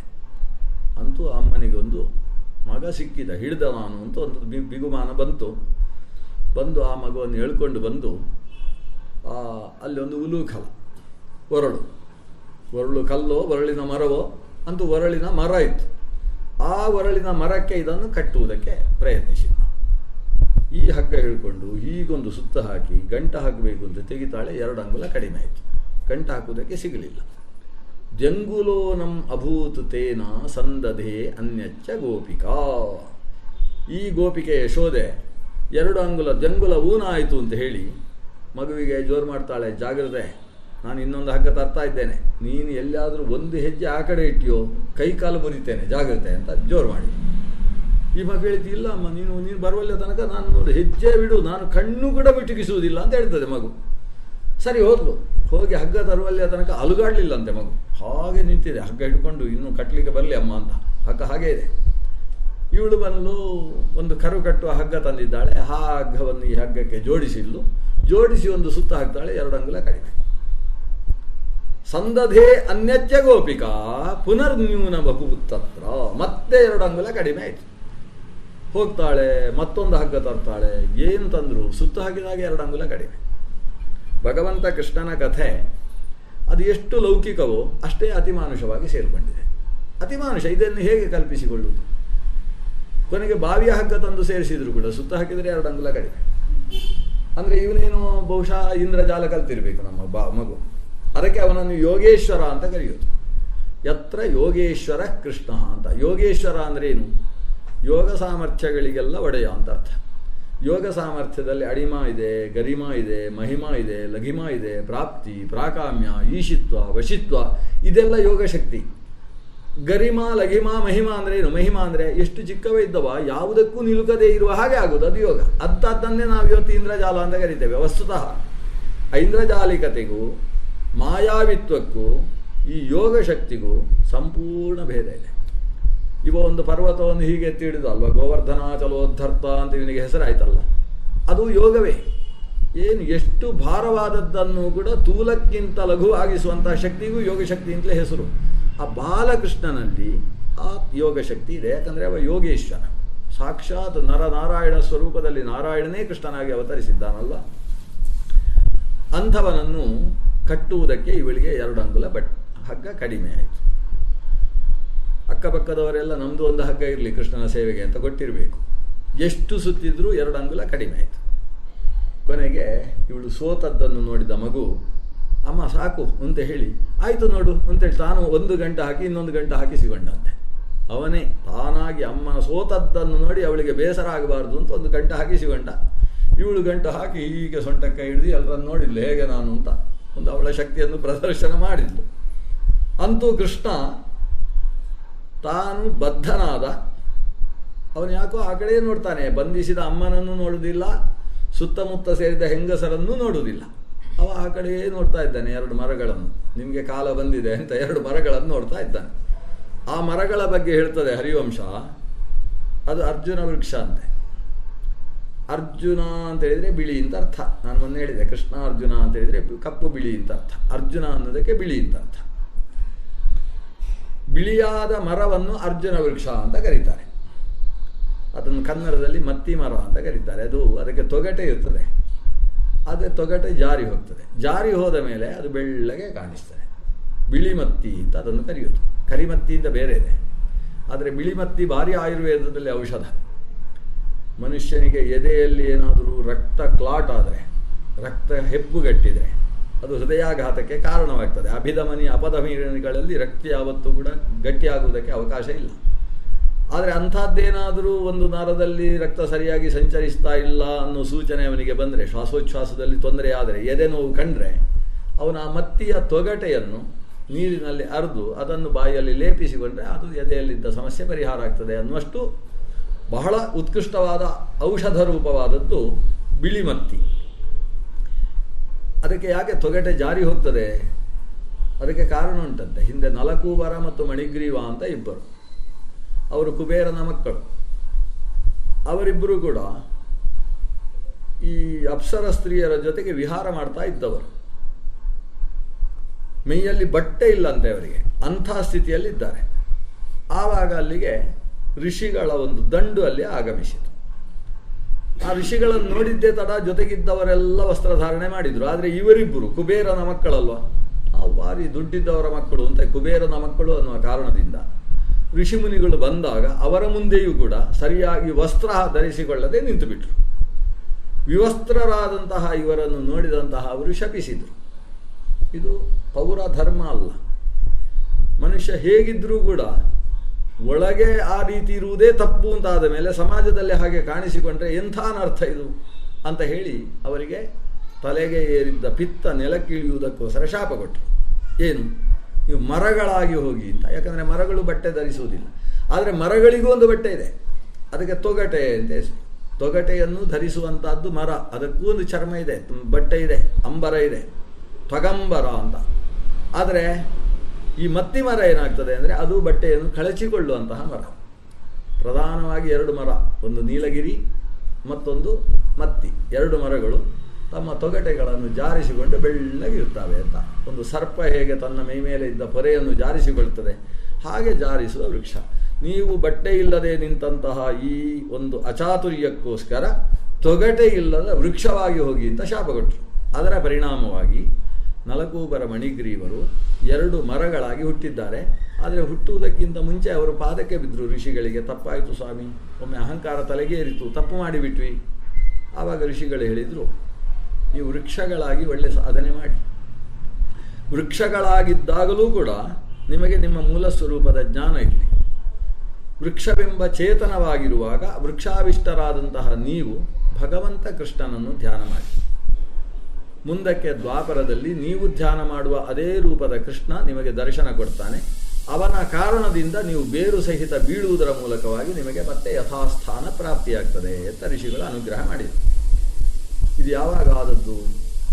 ತ್ರೇತಾಯುಗದ ಕೊನೆಯ ಕಾಲದಲ್ಲಿ. ಕೃಷ್ಣಾವತಾರ ಆದದ್ದು ದ್ವಾಪರ ಯುಗದ ಕೊನೆಯ ಕಾಲದಲ್ಲಿ. ಅಂದರೆ ಎಷ್ಟು ಕಾಲ ಅವರು ಮರವಾಗಿದ್ದರು? ಸಾಮಾನ್ಯವಾಗಿ ಒಂದು ಮರ ಎಷ್ಟು ಸಮಯ ಇರ್ತದೆ? ಅಶ್ವತ್ಥದ ಮರ ಅನ್ನೋದು ಬಹಳ ದೀರ್ಘಕಾಲಿಕವಾಗಿ ಇರುವಂಥದ್ದು. ಅದಕ್ಕೆ ಅಶ್ವತ್ಥ ಅಂತ ಹೆಸರು. ಅಶ್ವವತ್ತಿಷ್ಠತಿ, ದೀರ್ಘಕಾಲದ ತನಕ. ಒಮ್ಮೆ ಒಂದು ಅಶ್ವತ್ಥ ಸತ್ತಿತು ಅಂದರೆ ಇನ್ನೊಂದು ಕಡೆ ಹುಟ್ಟಿತು ಅಂತ ಅರ್ಥ. ಅದರ ಬುಡ, ಅದರ ಬೇರು ವ್ಯತ್ಯಾಸವಾಗುವುದಿಲ್ಲ. ಇದು ಅಶ್ವತ್ಥದ ಕ್ರಮ. ಇನ್ನೊಂದು ಅದೇ ರೀತಿ ದೀರ್ಘಕಾಲದ ವೃಕ್ಷ ಅಂತ ಹೇಳಿದರೆ ಅದು ವಟ, ಅಂದರೆ ಆಲದ ಮರ. ಆಲದ ಮರದ ಕ್ರಮ ಹೇಗೆ? ಅದರ ಒಂದು ತೊಗಟೆ ಸಾಯ್ತಾ ಬಂತು ಅಂತಾದರೆ ಅದು ಇನ್ನೊಂದು ಕಡೆ ತನ್ನ ಬೀಳಲನ್ನು ನೆಲಕ್ಕೆ ತಾಗಿಸಿ ಅಲ್ಲಿಂದಲೇ ತಾನು ಬೇರನ್ನು ಕೊಟ್ಟು ತಾನು ಮತ್ತೆ ಬೆಳೆಯುತ್ತೆ. ಅಂದರೆ ಅದೇ ವೃಕ್ಷ ತನ್ನ ಮೂಲ ಬೇರು ನಾಶವಾಗ್ತಾ ಹೋದರೂ ಕೂಡ ಮತ್ತೆ ಇನ್ನೊಂದು ಕಡೆ ಬೇರನ್ನು ಕೊಡ್ತಾ ಕೊಡ್ತಾ ಅತ್ಯಂತ ವಿಶಾಲವಾಗಿ ಬೆಳೆಯತಕ್ಕಂತಹ ವೃಕ್ಷ ಜಾತಿ ಆಲದ ವೃಕ್ಷ, ವಟವೃಕ್ಷ ಅಂತ ಕರೀತಾರೆ. ವಟ ಅಶ್ವತ್ಥಗಳೇನಿದ್ದಾವೆ ಅದು ಅತ್ಯಂತ ದೀರ್ಘಕಾಲ ಬದುಕತಕ್ಕಂತಹ ವೃಕ್ಷಗಳು. ಅದಕ್ಕಿಂತ ದೀರ್ಘಕಾಲ ಬದುಕುವ ವೃಕ್ಷ ಅದು ಮತ್ತಿಮರ. ಅದು ಒಂದು ಮತ್ತಿಮರ ನೀವು ಬೆಳೆಸಿದರೆ ಅದು ಮನುಷ್ಯನಷ್ಟು ದೊಡ್ಡದಾಗುವುದಕ್ಕೆ ಸುಮಾರು 20 ವರ್ಷ ಬೇಕು. ಅಷ್ಟು ನಿಧಾನವಾಗಿ ಬೆಳೆಯುವಂಥದ್ದು. ಮನುಷ್ಯನಷ್ಟು ದೊಡ್ಡದಾದ ವೃಕ್ಷ ಒಂದು ಬಿದಿರನ್ನು ಹಾಗೆ ಬೆಳಿಬೇಕು ಅಂತಾದರೆ ಅದಕ್ಕೆ ಸುಮಾರು 1000 ವರ್ಷ ಬೇಕು. ಅಷ್ಟು ದೀರ್ಘಕಾಲದ ತನಕ ಬೆಳೆಯತಕ್ಕಂತಹ ಒಂದು ವೃಕ್ಷ ಮತ್ತಿಮರ. ಆ ರೀತಿಯ ಮತ್ತಿಮರವಾಗಿ ಇವರು ಒಂದು ಕಲಿಯುಗ ಅಂತ ಹೇಳಿದರೆ, ಈಗ ದ್ವಾಪರ ಯುಗ ಅಂದರೆ ಕಲಿಯುಗದ 2 ಪಟ್ಟು. ಕಲಿಯುಗ 4,32,000 ವರ್ಷ ಇದೆ ಕಲಿಯುಗ. ಇನ್ನು ಕಲಿಯುಗ ಸುರಾಗಿ ಬರೀ 5,125 ವರ್ಷ ಆಯಿತು. ನಾವು ಕಲಿಯುಗ ಮುಗಿತಾ ಬಂತೋ ಏನೋ ಅಂತ ಹೇಳುವ ಸ್ಥಿತಿಯಲ್ಲಿದ್ದೇವೆ. 4,32,000 ವರ್ಷಗಳಲ್ಲಿ 32,000 ವರ್ಷವೂ ಆಗಲಿಲ್ಲ, ಬರೀ 5,000 ಚಿಲ್ಲರೆ ವರ್ಷ ಆದದ್ದು ಕಲಿಯುಗದಲ್ಲಿ. ಇನ್ನು 4,27,000 ವರ್ಷ ಇನ್ನು ಇದರಲ್ಲಿ ನಡಲಿಕ್ಕಿದೆ. ಅದರಲ್ಲಿ ಯುಧಿಷ್ಠಿರ ಶಕೆ ಮುಗಿದು, ವಿಕ್ರಮ ಶಕೆ ಮುಗಿದು, ಇವತ್ತು ಶಾಲಿವಾಹನ ಶಕೆಯಲ್ಲಿದ್ದೇವೆ. ಆದರೆ ಎಷ್ಟೋ ಜನಕ್ಕೆ ಕ್ರಿಸ್ತ ಶಕೆಯಲ್ಲಿದ್ದೇವೆ ಅಂತ ಭ್ರಾಂತಿ ಇದೆ. ವಸ್ತುತಃ ಶಾಲಿವಾಹನ ಶಕ ಈಗ ನಡೀತಾ ಇದೆ. ಶಾಲಿವಾಹನ ಶಕಾನಂತರದಲ್ಲಿ ಬರತಕ್ಕಂತಹ ಯಾವ ಶಕೆಯನ್ನು ಕೂಡ ನಾವು ನೋಡುವವರಲ್ಲ ವಸ್ತುತಃ. ಆದರೆ ಮುಂದಕ್ಕೆ ಮತ್ತೆ 3 ಶಕೆ, ಅದರಲ್ಲಿ ಒಂದು ಶಕೆ ಅಂತೂ ನಾಗಾರ್ಜುನ ಶಕೆ, ಅದು 4 ಲಕ್ಷ ವರ್ಷದ ತನಕ ನಡೆಯತಕ್ಕಂತಹ ಶಕೆ. ದೀರ್ಘಕಾಲಿಕವಾದ ಶಕೆಗೆ ನಾಗಾರ್ಜುನ ಶಕೆ ಅಂತ ಹೆಸರು. ಹಾಗಾದರೆ ಇಷ್ಟೆಲ್ಲ ನಮ್ಮ ಶಾಸ್ತ್ರಬದ್ಧವಾದಂತಹ ಶಕವರ್ಷಗಳಿಂದ ಕೂಡಿದಂತಹ ಕಲಿಯುಗವೇ ಇಷ್ಟು ದೀರ್ಘಾವಧಿಯುಳ್ಳದ್ದು. ಈ ಕಲಿಯುಗದ ದ್ವಾಪರ ಅಂದ್ರೇನು? 2ರಷ್ಟು ಜಾಸ್ತಿ ಅಂತ. ದ್ವಿ ಅಂದರೆ 2, ದ್ವಾಪರ ಅಂದರೆ 2ರಷ್ಟು ಜಾಸ್ತಿ. ಕಲಿಯುಗದ ವರ್ಷದ 2ರಷ್ಟು ಜಾಸ್ತಿ ವರ್ಷಕ್ಕೆ ದ್ವಾಪರ ಯುಗ ಅಂತ ಹೆಸರು. ಹಾಗಾದರೆ ಅದು ಎಷ್ಟು ವರ್ಷ ಇರ್ತದೆ? 8,64,000 ವರ್ಷಗಳ ಯುಗ ದ್ವಾಪರ ಯುಗ. ದ್ವಾಪರ ಯುಗ ಎಷ್ಟು? ಅದಕ್ಕೆ ಮತ್ತೆ ಕಲಿಯುಗ ಸೇರಿಸಿದರೆ, ಅಂದರೆ ಕಲಿಯುಗದ ತ್ರೇತ ಅಂದರೆ 3ಯಷ್ಟು ಈತ 3ರಷ್ಟು ಕೂಡಿದ್ದು ಯಾವುದಿದೆ ಅದಕ್ಕೆ ತ್ರೇತಾಯುಗ ಅಂತ ಹೆಸರು. ಅಂದರೆ ಕಲಿಯುಗ ಎಷ್ಟಿದೆಯೋ ಅದರ 3 ಪಟ್ಟು. ಈಗ ತ್ರೇತಾಯುಗದಿಂದ ದ್ವಾಪರ ಯುಗದ ಕೊನೆಯ ತನಕ ಅಂದರೆ ಲಕ್ಷೋಪಲಕ್ಷ ವರ್ಷಗಳ ತನಕ ಈ ವೃಕ್ಷವಾಗಿ ಬೆಳೆದಿತ್ತಂತೆ ಮತ್ತಿಮರ ಅಂತ. ಅದಕ್ಕೆ ಮತ್ತಿಮರವಾಗಿ ಹುಟ್ಟುವುದರ ಹಿನ್ನೆಲೆಯೂ ಅದಿದೆ. ಒಂದು ಭಾಗ ಸೀಳಿ ಹೋದರೂ ಕೂಡ ಮತ್ತೊಂದು ಭಾಗದಲ್ಲಿ ಅದು ಬೆಳೀತಾ ಇರ್ತದಲ್ಲ, ಅಶ್ವತ್ಥ ವೃಕ್ಷದ ಹಾಗೆ ಅಂತಹ ಮತ್ತಿಮರವಾಗಿ ಅರ್ಜುನ ವೃಕ್ಷವಾಗಿ ನಲಕೂಬರ ಮಣಿಗ್ರೀವರು ಆ ಕಾಲದಿಂದ ಈ ಕಾಲದ ತನಕ ಕೃಷ್ಣ ಧ್ಯಾನ ಮಾಡ್ತಾ ಇದ್ದಾರೆ. ಆಶ್ಚರ್ಯ ಅಂದರೆ ಕೃಷ್ಣ ಹುಟ್ಟಿದ್ದು ಈಗೀಗ, ಹುಟ್ಟಿ ಇನ್ನೂ 1.5 ವರ್ಷ ಆಗಿದೆ. ಇವರು ಕೃಷ್ಣನ ಧ್ಯಾನ ಶುರು ಮಾಡಿ ಲಕ್ಷೋಪಲಕ್ಷ ವರ್ಷ ಆಗಿದೆ. ಆದ್ದರಿಂದಲೇ ಮಧ್ವಾಚಾರ್ಯರು ಹೇಳುವುದು ಕೃಷ್ಣ ಅನ್ನೋದು ಆ ಕಾಲದಲ್ಲಿ ಬರೀ 106.5 ವರ್ಷದ ಅವತಾರ ಅಲ್ಲ. ಕೃಷ್ಣಾವತಾರ ಎಂದೆಂದೂ ಇರುವ ಅವತಾರ. ಭಗವಂತ ಒಮ್ಮೆ ಅವತರಿಸ್ತಾನೆ ಅಂದರೆ ಅದಕ್ಕಿಂತ ಹಿಂದೆ ಆ ಅವತಾರ ರೂಪ ಇಲ್ಲ ಅಂತ ಅರ್ಥ ಅಲ್ಲ. ಎಂದೆಂದೂ ಇರುವ ಅವತಾರ. ಅದು ಕಾಲ ವಿಶೇಷದಲ್ಲಿ ಅಭಿವ್ಯಕ್ತವಾಗುವುದು ಮಾತ್ರ. 106.5 ವರ್ಷ ಆದಮೇಲೆ ಭಗವಂತ ಪರಂಧಾಮಕ್ಕೆ ಹೋದ ಅಂದರೆ ಕೃಷ್ಣ ರೂಪ ಇಲ್ವೇನು? ಕೃಷ್ಣ ರೂಪ ದೇವಲೋಕದಲ್ಲಿ ಭಗವಂತನಿಂದ ಪೂಜ್ಯವಾಗಿ ಇವತ್ತಿಗೂ ಇದೆ. ಧ್ಯಾನ ಮಾಡತಕ್ಕಂತಹ ವ್ಯಕ್ತಿಗೆ ಗೋಚರವಾಗುವುದಕ್ಕೋಸ್ಕರ ಆ ಕೃಷ್ಣ ರೂಪ ಸರ್ವದಾ ಇರತಕ್ಕಂತಹ ರೂಪ ಅಂತ ಆಚಾರ್ಯರು ನಿರೂಪಣೆ ಮಾಡ್ತಾರೆ. ಹಾಗೆ ಅನಾದಿ ಕಾಲದಿಂದ ಇದ್ದಂತಹ ಕೃಷ್ಣ ರೂಪವನ್ನು ನಲಕೂಬರ ಮಣಿಗ್ರೀವರು ಧ್ಯಾನ ಮಾಡ್ತಾ ಇದ್ದಾರೆ ವೃಕ್ಷಗಳಾಗಿ. ದೇವತೆಗಳು ನಲಕೂಬರ ಮಣಿಗ್ರೀವರಿಗೆ ವರ ಕೊಟ್ಟದ್ದೋ ಶಾಪ ಕೊಟ್ಟದ್ದೋ ಅಂತ ಈಗ ಪ್ರಶ್ನೆ. ಯಾಕಂದರೆ ಮರವಾಗಿ ಹೋಗಿ ಅಂತ ಶಾಪ ಕೊಟ್ಟರು. ಅದರ ಪರಿಣಾಮ ಏನು ಅಂದರೆ ಅವರಿಗೆ ತಪಸ್ಸು ಮಾಡುವುದಕ್ಕೆ ಅನುಕೂಲ ಆಯಿತು. ಅಕಸ್ಮಾತ್ ಅವರು ಮರವಾಗದೆ ನರರಾಗಿದ್ದರೆ ಏನಾಗ್ತಿತ್ತು? ಅವರಿಗೆ ಬೆಳಗ್ಗೆ ಚಪಾತಿ ತಿನ್ನಬೇಕು, ಮಧ್ಯಾಹ್ನ ಊಟ ಆಗಬೇಕು, ಸಾಯಂಕಾಲಕ್ಕೆ ಒಂದು ನಾಸ್ತವೋ ಎಂಥವೋ ಆಗಬೇಕು ಅವನಿಗೆ. ಆಮೇಲೆ ಸಾಯಂಕಾಲಕ್ಕೆ ಮತ್ತೆ ಮಧ್ಯರಾತ್ರಿಯಲ್ಲಿ ಮತ್ತೆ ಸಪ್ಪರು ಅಂತೇನೋ ಆಗಬೇಕು. ಇವೆಲ್ಲ ಆಯಿತು ಅಂತ ಹೇಳಿದರೆ ಇವನ ತಪಸ್ಸೆಯಲ್ಲಿ ನಡೀತದೆ. ಅಂದರೆ ತಪಸ್ಸು ಅನ್ನೋದು ಯಾವುದೇ ವ್ಯಕ್ತಿಯ ಜೊತೆಗೆ ಸಂಬಂಧ ಇಲ್ಲದೆ ಹೋದಾಗ ಶಕ್ಯವಾಗ್ತದೆ. ಪದ್ಮಪತ್ರಮಿವಾಂಭಸ ಅಂತ ಕೃಷ್ಣಗೀತೆಯಲ್ಲಿ ಹೇಳ್ತಾನೆ. ನೀರಿನಿಂದ ಹೇಗೆ ಪದ್ಮಪತ್ರವು ಯಾವತ್ತಿಗೂ ಸಂಸೃಷ್ಟವಾಗುವುದಿಲ್ಲವೋ ಹಾಗೆ ತಾನು ಎಲ್ಲರ ಒಡನೆ ಇದ್ದೂ ಕೂಡ ಯಾರ ಜೊತೆಗೂ ಸಂಬಂಧವಿಲ್ಲದೆ ಇರತಕ್ಕಂತಹ ಸ್ಥಿತಿ ಅವನಿಗೆ ಇದ್ದರೆ ಮಾತ್ರ ಅವನು ತಪಸ್ಸು ಮಾಡುವುದಕ್ಕೆ ಶಕ್ತನಾಗ್ತಾನೆ. ನಾವು ಕನಿಷ್ಠ ದಿವಸಕ್ಕೊಂದು ಅರ್ಧ ಗಂಟೆ ಆದರೂ ತಪಸ್ಸು ಮಾಡಬೇಕಲ್ಲ. 24 ಗಂಟೆ ತಪಸ್ಸು ಸಾಧ್ಯ ಇಲ್ಲ ನಮ್ಮಿಂದ. 23.5 ಗಂಟೆ ಪ್ರಪಂಚಕ್ಕೆ ಕೊಟ್ಟು ಒಂದು ಅರ್ಧ ಗಂಟೆ ನಾವು ಧ್ಯಾನ ಮಾಡುವುದಕ್ಕೆ ಅಂತ ಕೂತಾಗಾದರೂ ಅಸಂಗತ್ವವನ್ನು ಬೆಳೆಸಿಕೊಳ್ಳಬೇಕು. ಆದರೆ ಸ್ಥಿತಿ ಏನಾಗ್ತದೆ? ದೇವರ ಕೋಣೆಯಲ್ಲಿ ಕೂಡುವುದು ಯಾಕೆ ಅಂತ ಹೇಳಿದರೆ ದೇವರ ಕೋಣೆಯಲ್ಲಿ ಯಾವುದರ ಸಂಬಂಧವೂ ಇಲ್ಲ. ಯಾಕಂದರೆ ನಾವು ನಿಯಮ ಮಾಡಿರ್ತೇವೆ. ದೇವರ ಕೋಣೆಯಲ್ಲಿ ಬೋರ್ಡ್ ಹಾಕಿರ್ತಾರೆ, ಇದರ ಒಳಗೆ ಮೊಬೈಲ್ ತೆಗೆದುಕೊಂಡು ಹೋಗೋದು ಕೂಡೋದು ಅಂತ ಹಾಕಿರ್ತಾರೆ. ಈಗ ದೇವಸ್ಥಾನದಲ್ಲಿ ಮಾತ್ರ ಇರ್ತದೆ. ಯಾಕಂದರೆ ದೇವರ ಕೋಣೆಯಲ್ಲಿ ಕೂತು ಜಪ ಮಾಡ್ತಾ ಇದ್ದವ ಮೊಬೈಲ್ ಬಂದರೆ ತಾ ಅಂತ ಕರೀತಾರೆ ಒಳಗೆ. ಮಗಳು ಹೇಳ್ತಾಳೆ, ಬೇಡ ಚಾಪ, ದೇವರ ಕೋಣೆಗೆ ಹೋಗಬಾರ್ದು ಮೊಬೈಲು. ತೊಂದರೆ ಇಲ್ಲ ಬಿಡು, ದೇವರು ಅಡ್ಜಸ್ಟ್ ಆಗಿದ್ದಾರೆ ಅಂತ. ಇವರು ದೇವರು ತಾವು ಅಡ್ಜಸ್ಟ್ ಹಾಗೆ ಆದಮೇಲೆ ದೇವರು ಅಡ್ಜಸ್ಟ್ ಆಗದೆ ಇರ್ತಾರೋ ಅಂತ ಇವರು ಅಡ್ಜಸ್ಟ್ ಮಾಡ್ಕೋತಾರೆ. ಅಲ್ಲಿಗೆ ಯಾಕೆ ಮೊಬೈಲ್ ಹೋಗಬಾರ್ದು, ನೀವು ಫೋಟೋ ತೆಗಿಬೇಡಿ ಅಂತ ದೇವಸ್ಥಾನದಲ್ಲೆಲ್ಲ ಹಾಕಿರ್ತಾರೆ. ಇದ್ರ ಹಿನ್ನೆಲೆ ಏನಿರ್ತದೆ?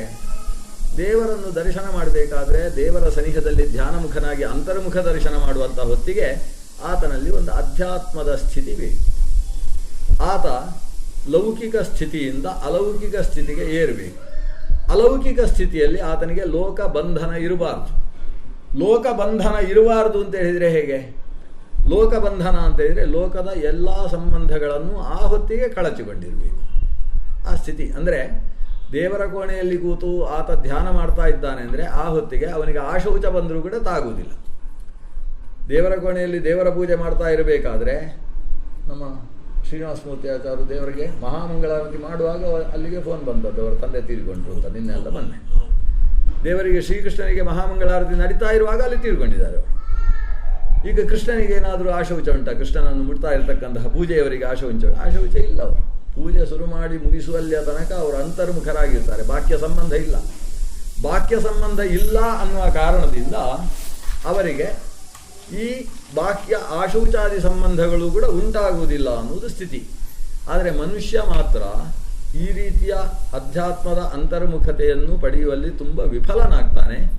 ಆದರೆ ಶಿಲೆಯಾದಾಗ, ಮರವಾದಾಗ ಅವನಿಗೆ ಸಂಬಂಧ ಬಿಟ್ಟು ಕೊಡುವುದಕ್ಕೆ ಸಾಧ್ಯ ಆಗ್ತದೆ. ಅಹಲ್ಯೆ ದೀರ್ಘಕಾಲಿಕ ತಪಸ್ಸು ಮಾಡಿದ್ಲು ರಾಮನ ಬಗ್ಗೆ. ರಾಮನ ತಪಸ್ಸು ಅಹಲ್ಯೆ ಮಾಡುವುದಕ್ಕೆ ಅವಕಾಶ ಆದದ್ದೇ ಹೇಗೆ? ಆಕೆ ಅಹಲ್ಯೆಯಾದದ್ರಿಂದ. ಗೌತಮ ಮಹರ್ಷಿ ಆಕೆಯನ್ನು ಶಿಲೆಯಾಗುವಂಥ ಶಾಪ ಕೊಟ್ಟದ್ರಿಂದ ಶಿಲೆಯಾದಂತಹ ಸ್ಥಿತಿಯಲ್ಲಿ ಆಕೆ ತಪಸ್ಸು ಮಾಡುವುದು ಅತ್ಯಂತ ಸುಕರವಾಯಿತು. ಹಾಗೆ ಇದು ವೃಕ್ಷಗಳಾಗಿ ಬಂದಂತಹ ನಲಕೂಬರ ಮಣಿಗ್ರೀವರು ಎಲ್ಲ ಸಂಬಂಧಗಳನ್ನು ಬಿಟ್ಟು ಕೃಷ್ಣನ ದರ್ಶನವಾದರೆ ಮಾತ್ರ ನಮಗೆ ಓಡಾಡುವ ಸ್ಥಿತಿ ಬರ್ತದೆ. ಈಗ ನಾವು ಸ್ಥಾವರ ಚೇತನಗಳಾಗಿದ್ದೇವೆ.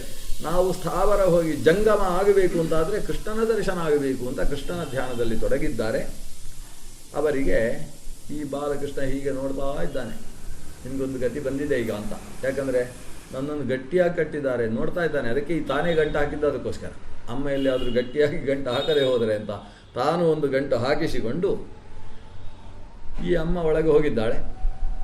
ಇನ್ನು ಮಗುವಿನ ಗಲಾಟೆಗೆ ಅವಕಾಶ ಇಲ್ಲ. ಯಾಕಂದರೆ ನಾನು ಅಂಥ ಒಂದು ಒರಳಿಗೆ ಅವನನ್ನು ಕಟ್ಟಿ ಹಾಕಿದ್ದೇನೆ ಅಂತ ಧೈರ್ಯ ಅವಳಿಗೆ. ಆದರೆ ಹೊರಗಿದ್ದ ಹೆಂಗಸರು ಇವ ಏನು ಅಳ್ತಾನೋ ನಗ್ತಾನೋ ಆ ಮಗುವನ್ನು ನೋಡೋದಕ್ಕೋಸ್ಕರ ಅವರು ದೂರ ಹೋಗಲಿಲ್ಲಂತೆ. ಎಲ್ಲ ಊರಿನ ಜನ ಎಲ್ಲ ಅಲ್ಲಿ ಸೇರಿದ್ದಾರೆ. ಬಹುಶಃ ಇವರ ಮನೆ ಪಕ್ಕದಲ್ಲಿ ಸಿಕ್ಕಾಪಟ್ಟೆ ಮನೆಗಳಿದ್ದು ಅಂತ ಅನಿಸ್ತು. ಈ ಹಳ್ಳಿಯಲ್ಲಿ ಹೇಗಿರ್ತದೆ ಅಂದರೆ ಮನೆಗಳಿದ್ದರೆ ಒಟ್ಟಿಗೆ, ಆಮೇಲೆಲ್ಲ ಗದ್ದೆ, ಆಮೇಲೆಲ್ಲ ಹಸು ಹೋಗುವುದಕ್ಕೆ ಗೋಮಾಳ ಪ್ರದೇಶ, ಹೀಗೆ ಅಂತಿರೋದು. ಅಂದರೆ ಒಟ್ಟಿಗೆ ಇದ್ದ ಮನೆಯವರೆಲ್ಲ ಸೇರಿದ್ದಾರೆ. ಈ ಮಗು ಅವರೆಲ್ಲ ಮತ್ತೆ ಮನೆಗೆ ಹೋದರೆ ನಾನು ಮಾಡುವ ಲೀಲೆ ನೋಡುವುದಿಲ್ಲ ಅಲ್ವಾ ಅಂತ ಅವನ ಯಾರು ಹೋಗ್ಲಿಕ್ಕೆ ಬಿಡ್ತಾ ಇಲ್ಲ ಅಂತ. ಇವರು ಅವರನ್ನು ನೋಡುವುದು, ನೋಡಿ ಏನೋ ಒಂದು ಚೇಷ್ಟೆ ಮಾಡುವುದು, ಒಂದು ಸಲ ಇದನ್ನು ಹೀಗೆ ಹೇಳ್ಕೊಂಡು ಅಂತ ನೋವು ಅನುಭವಿಸುವುದು, ಇಂಥದ್ದೆಲ್ಲ ಮಾಡ್ತಾನಂತೆ. ವಿವಿಧಾಶ್ಚೇಷ್ಟಾ, ನಾನಾ ಚೇಷ್ಟೆಗಳನ್ನು ಮಾಡಿ ಯಾರೂ ಕೂಡ ಮನೆ ಒಳಗೆ ಹೋಗುವುದಿಲ್ಲ. ಇವನನ್ನು ನೋಡುವುದೇ ಒಂದು ಅವರಿಗೆ ಚಂದ. ಇವನು ಏನು ಚೇಷ್ಟೆ ಮಾಡ್ತಾನೆ ಅಲ್ಲ, ಆ ತಾಯಿ ನೋಡು ಆ ಮಗುವನ್ನು ಹೇಗೆ ಕಟ್ಟಿ ಹಾಕಿದ್ದಾಳೆ ಅಂತ ಅವರವ್ರು ಮಾತಾಡ್ಕೊಳ್ಳೋದು. ನಾವಾದರೆ ನಮ್ಮ ಮಕ್ಕಳನ್ನು ಈಗ ಕಟ್ಟಿ ಹಾಕ್ತೇವೆ, ಯಶೋದೆಗೆ ಬುದ್ಧಿ ಇಲ್ಲ ಅಂತ, ಅವಳಿಗೆ ಬುದ್ಧಿ ಇಲ್ಲ ಅಂತ ಮಾತಾಡೋದು. ಇಷ್ಟು ಮಾತಾಡ್ತಾ ಇರಬೇಕಾದ್ರೆ ಈ ಮಗು ನೋಡ್ತದೆ ಅಮ್ಮನನ್ನು ಹೀಗೆ ಒಳಗೆ ನೋಡ್ತಾಳೆ, ಎಲ್ಲಿಯಾದರೂ ಹೊರಗೆ ನೋಡ್ತಾ ಇದ್ದಾಳು ಅಂತ ಅವನಿಗೆ ತೀರ್ಮಾನ ಆಯಿತು. ಇನ್ನು ಆಕೆ ಒಂದು 3 ಗಂಟೆ ಮನೆ ಬಿಟ್ಟು ಹೊರಗೆ ಬರೋದು ಅಷ್ಟು ಮಾಡಿಟ್ಟಿದ್ದಾನೆ ಅವನು. ಅದನ್ನು ಅವಳಿಗೆ ಅಷ್ಟು ಕೆಲಸ ಇದೆ ಅಂತ ತೀರ್ಮಾನಿಸಿದವ ಇದನ್ನು ಎಳೆಯುವುದಕ್ಕೆ ಶುರು ಮಾಡಿದಂತೆ. ಹಗ್ಗವನ್ನು ಕೈಯಲ್ಲಿ ಇಟ್ಕೊಳ್ಳೋದು, ಹೀಗೆ ಎಳೆಯುವುದು. ಎಲ್ಲರಟಾದರು ಹೆಂಗಸರೆಲ್ಲ ಸುತ್ತ ಸೇರಿದವರು. ನೋಡಿ, ಈ ಮಗುವಿಗೆ ಆ ಒರಳಿ ಎಳೆಯುವ ಶಕ್ತಿ, ಅಬ್ಬಾ ಎಂಥ ಅದ್ಭುತ ಬಾಲಕ ಅಂತ ಹೇಳಿ ಮಾತಾಡ್ತಾ ಇದ್ದಾರೆ ಅವರು. ಇವನು ಹೇಳದ, ಈಗ ಎಳಿತಾ ಇದ್ದಾಗ ಸ್ವಲ್ಪ ಅಂಗಳದ ಬದಿಗೆ ಬಂತ. ಅಂಗಳದ ಬದಿಗೆ ಬರ್ತಾ ಇರಬೇಕಾದ್ರೆ ಅದು ಸ್ವಲ್ಪ ಇಳಿಜಾರು ಪ್ರದೇಶ. ಇಳಿಜಾರು ಪ್ರದೇಶ ಆದ್ದರಿಂದ ಎಳಿತಾ ಇದ್ದ ಹಾಗೆ ಹಗ್ಗವು ಕೂಡ ಉದ್ದಕ್ಕೆ ಎಳೆದು ದೂರ ಆಯಿತು. ಒರಳು ಹಿಂಭಾಗದಲ್ಲಿ, ಇವ ಕಟ್ಟಿದ ಹಗ್ಗದಲ್ಲಿ ಎಳ್ಕೊಂಡು ಬರ್ತಾನೆ. ಅದಾಗಿಯೇ ಜಾರಿಕೊಂಡು ಬರ್ತಾ ಇದೆ ಹಿಂಭಾಗದಿಂದ. ಬಂದದ್ದೆಲ್ಲಿಗೆ, ಅಂಗಳ ಮುಗಿಯುವ ಹೊತ್ತಿಗೆ ಅಲ್ಲಿ 2 ಮರ ಒಂದೇ ಕಡೆಯಲ್ಲಿ 2 ಹೀಗೆ ಮೇಲಕ್ಕೆ ಬಂದ ಅದ್ಭುತವಾದ ವೃಕ್ಷ. ಆ ವೃಕ್ಷದ ಬಗ್ಗೆ ಊರಿನವರು ಮಾತಾಡಿಕೊಳ್ತಾರೆ. ಎಂಥ ವೃಕ್ಷ ಅಂದರೆ, ಅದಕ್ಕೆ ಬಂದು ಅದರ ಬುಡಕ್ಕೆ ಗೆಜ್ಜೆ ವಸ್ತ್ರ ಹಚ್ಚಿದರೆ ಅವರು ಏನು ಬಯಸಿದ್ದಾರೋ ಅದೆಲ್ಲ ಸಿಕ್ತಿತ್ತಂತೆ. ಅಂತ ತುಂಬ ಜನ ಪೂಜೆ ಮಾಡ್ತಾ ಇದ್ದ ವೃಕ್ಷ ಅಂತೆ ಅದು ಬಿದ್ದ ಮೇಲೆ ಅವರು ಮಾತಾಡಿಕೊಳ್ತಾರೆ. ಇವನು ಆ ವೃಕ್ಷದ ಹತ್ರ ಬಂದಾಗ ಆ ವೃಕ್ಷದ ಅಡಿಯಲ್ಲಿ ಕೆಲವು ತಿಂಡಿ ಪದಾರ್ಥ ಎಲ್ಲ ಇಟ್ಟಿದ್ದಾರಂತೆ. ಕೆಲವರಿಗೆಲ್ಲ ಅಭ್ಯಾಸ, ವೃಕ್ಷಕ್ಕೆ ಪೂಜೆ ಮಾಡುವಾಗ ಮನೆಯಲ್ಲಿ ಮಾಡಿದ ಲಾಡು ಗೀಡು ಎಲ್ಲ ಅಲ್ಲೇ ಬಿಟ್ಟು ಹೋಗುದು. ಒಳ್ಳೆಯದದು, ಆ ವೃಕ್ಷಕ್ಕೆ ಗೊಬ್ಬರ ಆಗ್ತದೆ ಅದು ಒಂದು ಅಂಶದಲ್ಲಿ. ಇನ್ನೊಂದು ಗೆದ್ದಲು ಇರುವೆಗಳಿಗೆಲ್ಲ ಒಂದು ಆಹಾರವೂ ಪ್ರಾಪ್ತಿಯಾಗ್ತದೆ. ಹಾಗೆಲ್ಲ ಇಟ್ಟಿದ್ದಾರೆ. ಇವ ಆ ಪೂಜೆ ಮಾಡಿದ್ದ ಭಾಗದಲ್ಲೇ ಎಳ್ಕೊಂಡು ಹೋದಂತೆ. ಎಳ್ಕೊಂಡು ಹೋಗಿ ಮರದ 2ರ ಮಧ್ಯದಲ್ಲಿ ಒಳಗೆ ಹೋದಾಗ ಈ ಹಗ್ಗದ ಜೊತೆಗೆ ಇವ ಒಳಗೆ ಹೋದ. ಹಿಂದೆ ಇದ್ದಂತಹ ಒರಳು ಹೀಗೆ ಅಡ್ಡಕ್ಕೆ ಅದ ಮರದಲ್ಲಿ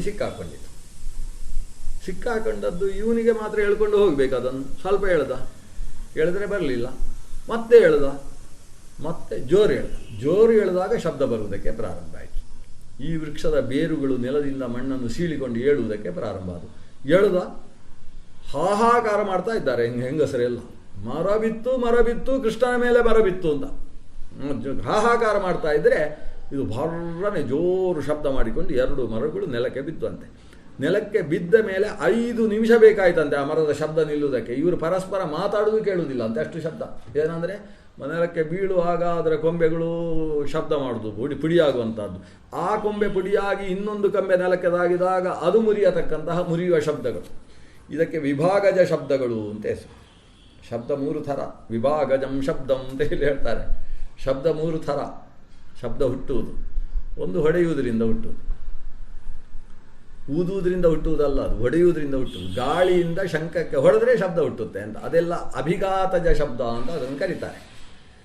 ಇನ್ನೊಂದು ಶಬ್ದ ಅದು ಒಡೆಯುವುದರಿಂದ ಹುಟ್ಟುವುದು, ಹೊಡೆಯುವುದರಿಂದ ಅಲ್ಲ, ಒಡೆಯುವುದರಿಂದ. ಈಗ ಪಟಾಕಿಯಲ್ಲಿ ಶಬ್ದ ಬರುವುದು ಅದು ಹೊಡೆಯುವುದರಿಂದ ಅಲ್ಲ, ಒಡೆಯುವುದರಿಂದ, ಸಿಡಿಯುವುದರಿಂದ. ಅದನ್ನು ವಿಭಾಗಜ ಶಬ್ದ ಅಂತ ಕರೀತಾರೆ. ಬಿದಿರನ್ನು ಹೀಗೆ ಸೀಳಿದಾಗ ಒಂದು ಶಬ್ದ ಬರ್ತದಲ್ವ, ಅದು ವಿಭಾಗದಿಂದ ಹುಟ್ಟತಕ್ಕಂತಹ ಶಬ್ದ. 3ನೇ ರೀತಿಯ ಶಬ್ದ ಯಾವುದು? 3ನೇ ರೀತಿಯ ಶಬ್ದ ಶಬ್ದಜ ಶಬ್ದ. ಅಂದರೆ ಶಬ್ದದಿಂದ ಶಬ್ದ ಹುಟ್ಟುತ್ತೆ. ಗೋಡೆಗೆ ಶಬ್ದ ಹೊಡೆದು ಪ್ರತಿಧ್ವನಿಯಾಗಿ ಹಿಂದಕ್ಕೆ ಬರುತ್ತೆ. ಇದಕ್ಕೆ ಶಬ್ದಜ ಶಬ್ದ ಅಂತ ಹೆಸರು. ಹೀಗೆ ಶಬ್ದ 3 ಥರದಲ್ಲಿ ಹುಟ್ಟುವಂಥದ್ದು ಅಂತ. ಅದರಲ್ಲಿ ಈಗ ಈ ಮರ ಬಿದ್ದಾಗ ಹುಟ್ಟಿದ ಶಬ್ದ ಮೊದಲು ಅಭಿಘಾತಜ ಶಬ್ದ, ನೆಲಕ್ಕೆ ಹೊಡೆದಾಗ ಶಬ್ದ ಬಂತು. ಆಮೇಲೆ ಮುರಿದದ್ರಿಂದ ಶಬ್ದ ಬರುವುದಕ್ಕೆ ಪ್ರಾರಂಭ ಆಯಿತು. ಅದು ವಿಭಾಗಜ ಶಬ್ದ. ಅದು ನಿಲ್ಲಿಲ್ಲ ಅಂತೆ 5 ನಿಮಿಷದ ತನಕ. ಒಂದು ಅದು ಮುರಿಯುವುದು, ಅದು ಮುರಿದು ಸ್ವಲ್ಪ ಹೊತ್ತಾದ ಮೇಲೆ ಇದು ಮುರಿದದ್ರಿಂದ ಇನ್ನೊಂದು ನೆಲಕ್ಕೆ ಹೊಡೆದು ಅದು ಮುರಿಯುವುದು. ಹೀಗೆ ಅದು ದೊಡ್ಡ ಶಾಖೆಗಳೆಲ್ಲ ಮುರಿತಾ ಒಂದು 5 ನಿಮಿಷದ ತನಕ ಶಬ್ದ ಕೇಳಿಸ್ತಾ ಇದೆ. ಇವರೆಲ್ಲ ಹಾಹಾಕಾರ ಮಾಡಿಕೊಂಡು ಹತ್ತಿರ ಬರ್ತಾ ಇಲ್ಲ. ಯಾಕಂದರೆ ಹೋದದ್ದು ಹೇಗೂ ಮಗು ಹೋಯಿತು, ನಾವಂತೂ ಬದುಕೋಣ ಅಂತ. ಇವರು ಆ ಕಡೆ ಈ ಕಡೆ ಓಡಾಡಿದರು. ಹೋಗಿ ಆಕೆಗೆ ಬೈತಾಳೆ ಯಶೋದೆಗೆ ಒಳಗಿಂದ. ಯಶೋದೆ ಇವರು ಯಾರು ಮಾತಾಡುವುದನ್ನು ಕೇಳಿಸಿಕೊಳ್ಳುವುದಿಲ್ಲ. ಅವಳು ಅಷ್ಟು ಬ್ಯುಸಿ, ಕೆಲಸದಲ್ಲಿ ಅಷ್ಟು ತೊಡಗಿಸಿಕೊಂಡು ಬಿಟ್ಟಿದ್ದಾಳೆ. ತನ್ನ ವಸ್ತ್ರಗಳನ್ನೆಲ್ಲ ಮೇಲಕ್ಕೆ ಕಟ್ಟಿ ಅದಕ್ಕೆ ಮೇಲಿನ ಮತ್ತೊಂದು ಬಟ್ಟೆಯನ್ನು ಸುತ್ತಿಕೊಂಡು ಕೆಲಸ ಮಾಡ್ತಾ ಇದ್ದಾಳಂತೆ. ಇವರು ಹೋಗಿ ಅವಳ ಕೈ ಹಿಡಿದು ಎಳೆದ್ರಂತೆ, ನೋಡು ನಿನ್ನ ಮಗ ಸತ್ತ ಅಂತೇಳಿ. ಇವಳು ಆ ರೀತಿಯ ಮಾತು ಕೇಳಿ, ಅದು ಅಪಶಕುನದ ಮಾತು ಕೇಳಿ ಜಗ್ಗನೆ ಎದ್ದು ಹೊರಗೆ ಬರ್ತಾಳೆ. ಮರ ಇನ್ನೂ ಶಬ್ದ ಮಾಡ್ತಾ ಇದೆ. ಎಲ್ಲಿ ನನ್ನ ಮಗ ಅಂತ. ಆ ಮರದ ಅಡಿಯಲ್ಲಿ ನಿನಗೆ ಅಷ್ಟು ಬುದ್ಧಿ ಬೇಡ ಅಂತ ಇವರೆಲ್ಲ ಬೈಯುವುದಕ್ಕೆ ಪ್ರಾರಂಭ ಮಾಡ್ತಾರೆ. ಇವರು ಬೈತಾ ಇರೋ ಹೊತ್ತಿಗೆ ಆ ಕಡೆಯಿಂದ ಗಂಡಸರೆಲ್ಲ ಬಂದರಂತೆ. ಅವರೆಲ್ಲ ಅವತ್ತು ಕಾಡಿನಲ್ಲಿ ಒಂದು ಕಾರ್ಯಕ್ರಮ ಇತ್ತು. ನಮ್ಮಲ್ಲೆಲ್ಲ ಊರಿನಲ್ಲಿ ಕಾರ್ಯಕ್ರಮ ಇರುವುದು, ಇವರೆಲ್ಲ ಕಾಡಿನಲ್ಲಿ ಕಾರ್ಯಕ್ರಮ. ಕಾಡಿನಲ್ಲಿ ಯಾವುದೋ ದೇವಿಯ ಪೂಜೆ ಮಾಡಿ, ಅಂದರೆ ಕಾಡಿನ ಮಧ್ಯದಲ್ಲಿ ಒಂದು ದೇವಸ್ಥಾನ ಇದೆ. ಆ ದೇವಸ್ಥಾನಕ್ಕೆ ದೇವಸ್ಥಾನ ಅಲ್ಲ, ದೆವ್ವಸ್ಥಾನ, ಭೂತಸ್ಥಾನ. ಆ ಭೂತಕ್ಕೆ ಪೂಜೆ ಮಾಡುವಾಗ ಹೆಂಗಸರೆಲ್ಲ ಹೋಗೋ ಹಾಗಿಲ್ಲ, ಗಂಡಸರೆಲ್ಲ ಹೋಗಬೇಕು ಅಂತ ವಿಧಿ. ಹಾಗೆ ಗಂಡಸರೆಲ್ಲ ಅಲ್ಲಿ ಹೋಗಿದ್ದಾರೆ. ಹೋದವರೆಲ್ಲ ಹಿಂದಕ್ಕೆ ಬರ್ತಾರೆ. ಬಂದು ಬಿದ್ದ ಮರ ನೋಡ್ತಾರೆ. ಅಲ್ಲ ಇದು ಮರ ಹೇಗೆ ಬಿತ್ತು ಅಂತ ಅವರವರೇ ಮಾತಾಡಿಕೊಳ್ತಾರಂತೆ. ಮರ ಹೇಗೆ ಬಿತ್ತು? ಮರ ಬೀಳಬೇಕಾದರೆ ಬಿರುಗಾಳಿ ಬೀಸಬೇಕಲ್ಲ. ಇಲ್ಲ ಚೆನ್ನಾಗಿ ಮಳೆ ಸುರಿದು ಸಾಮಾನ್ಯ ಗಾಳಿ ಬಿದ್ದರೂ ಕೂಡ ಹೋಗ್ತದೆ ಮಳೆ ಬೀಳಲಿಲ್ಲ, ಬಿರುಗಾಳಿ ಬೀಸಲಿಲ್ಲ, ಸಿಡಿಲು ಹೊಡಿಲಿಲ್ಲ, ಅಥವಾ ಗಜ ಯುದ್ಧ ನಡೀಲಿಲ್ಲ. ಆನೆ ಎಲ್ಲಿಯಾದರೂ ಗುದ್ದಿದ್ರೆ ಕೆಲವು ಸಲ ಮರ ಬೀಳ್ತದೆ, ಅಂಥದ್ದು ನಡೀಲಿಲ್ಲ. ಮರ ಹೇಗೆ ಬೀಳ್ತದೆ? ಅಯ್ಯೋ, ನಾವು ಪೂಜೆ ಮಾಡುವ ಮರ ಅಲ್ವ ಇದು. ಯೌತೌ ಅರ್ಜುನ ವೃಕ್ಷೌತು ವ್ರಜೇ ಸತ್ಯೋಪಯಾಚನವು ಅಂತ. ಇದೆಂಥ ಮರ ಅಂದರೆ ಅದರಲ್ಲಿ ಬೇಡಿಕೊಂಡದ್ದೆಲ್ಲ ಸಿಗುತ್ತೆ. ಅದಕ್ಕೆ ಹರಕೆ ಹೇಳಿದರೆ ಸಾಕು, ನಮಗೆ ಬೇಕಾದ ಸಿಗ್ತದೆ. ಸತ್ಯೋಪಯಾಚನ, ನಾವು ಉಪಯಾಚನ ಮಾಡಿದ್ದು ಸರಿಯಾಗಿ ನಮಗೆ ಹಿಂದಕ್ಕೆ ಸಿಗತಕ್ಕಂತಹ ಮರ ಅದು. ಅಂತಹ ಮರ ಪುತ್ರಸ್ಯೋಪರಿತಾವೇತೌ ಪತಿತೌ ತೇ ಮಹಾಹೃತೌ. ಈ ಎರಡೂ ವೃಕ್ಷಗಳು ಕೂಡ ನಿನ್ನ ಮಗನ ಮೇಲೆ ಬಿದ್ದಿದೆ ಅಂತ ಆಮೇಲೆ ಹತ್ತಿರಕ್ಕೆ ಬಂದು ಇವರೆಲ್ಲ ಹೇಳಿದ ಮಾತು ಕೇಳಿಕೊಂಡು ಯಶೋದೆ ಹತ್ರ ಹೇಳ್ತಾರೆ. ಯಶೋದೆಯನ್ನು ಅವರ ಜೊತೆಗೆ ನಂದಗೋಪನು ಬಂದಿದ್ದಾನೆ. ನಂದಗೋಪ ಯದ್ವಾತದ್ದ ಯಶೋದೆಯನ್ನು ಬರೀತಾನೆ. ಉತ್ತಿಷ್ಠ ಉತ್ತಿಷ್ಠ ದುರ್ಮೇಧೆ ಮೂಢೆ ಪಂಡಿತ ಮಾನಿನಿ ಅಂತ ಬೈಯೋದು ಇವನು ಹೆಂಡತಿಯನ್ನು. ಏನು ದೊಡ್ಡ ಪಂಡಿತಲು ಅಂತ ತಿಳ್ಕೊಂಡು ಬಿಟ್ಟಿದ್ಯಲ್ಲೋ ನಿನ್ನನ್ನು, ಮಗುವನ್ನು ಹಾಗೆ ಉಲುಕಲಕ್ಕೆ ಕಟ್ಟುವುದ ನೀನು, ಈಗ ಏನು ಅಂತ. ಇವನಾದರೆ ಇನ್ಯಾವುದಕ್ಕೋ ಕಟ್ಟಿ ಬಿಡ್ತಿದ್ದ, ಈಗ ಅವಳಿಗೆ ಬೈಯೋದು. ಇಷ್ಟಾದ ಮೇಲೆ ಒಂದು ಸಲ ಬೈತಾನೆ.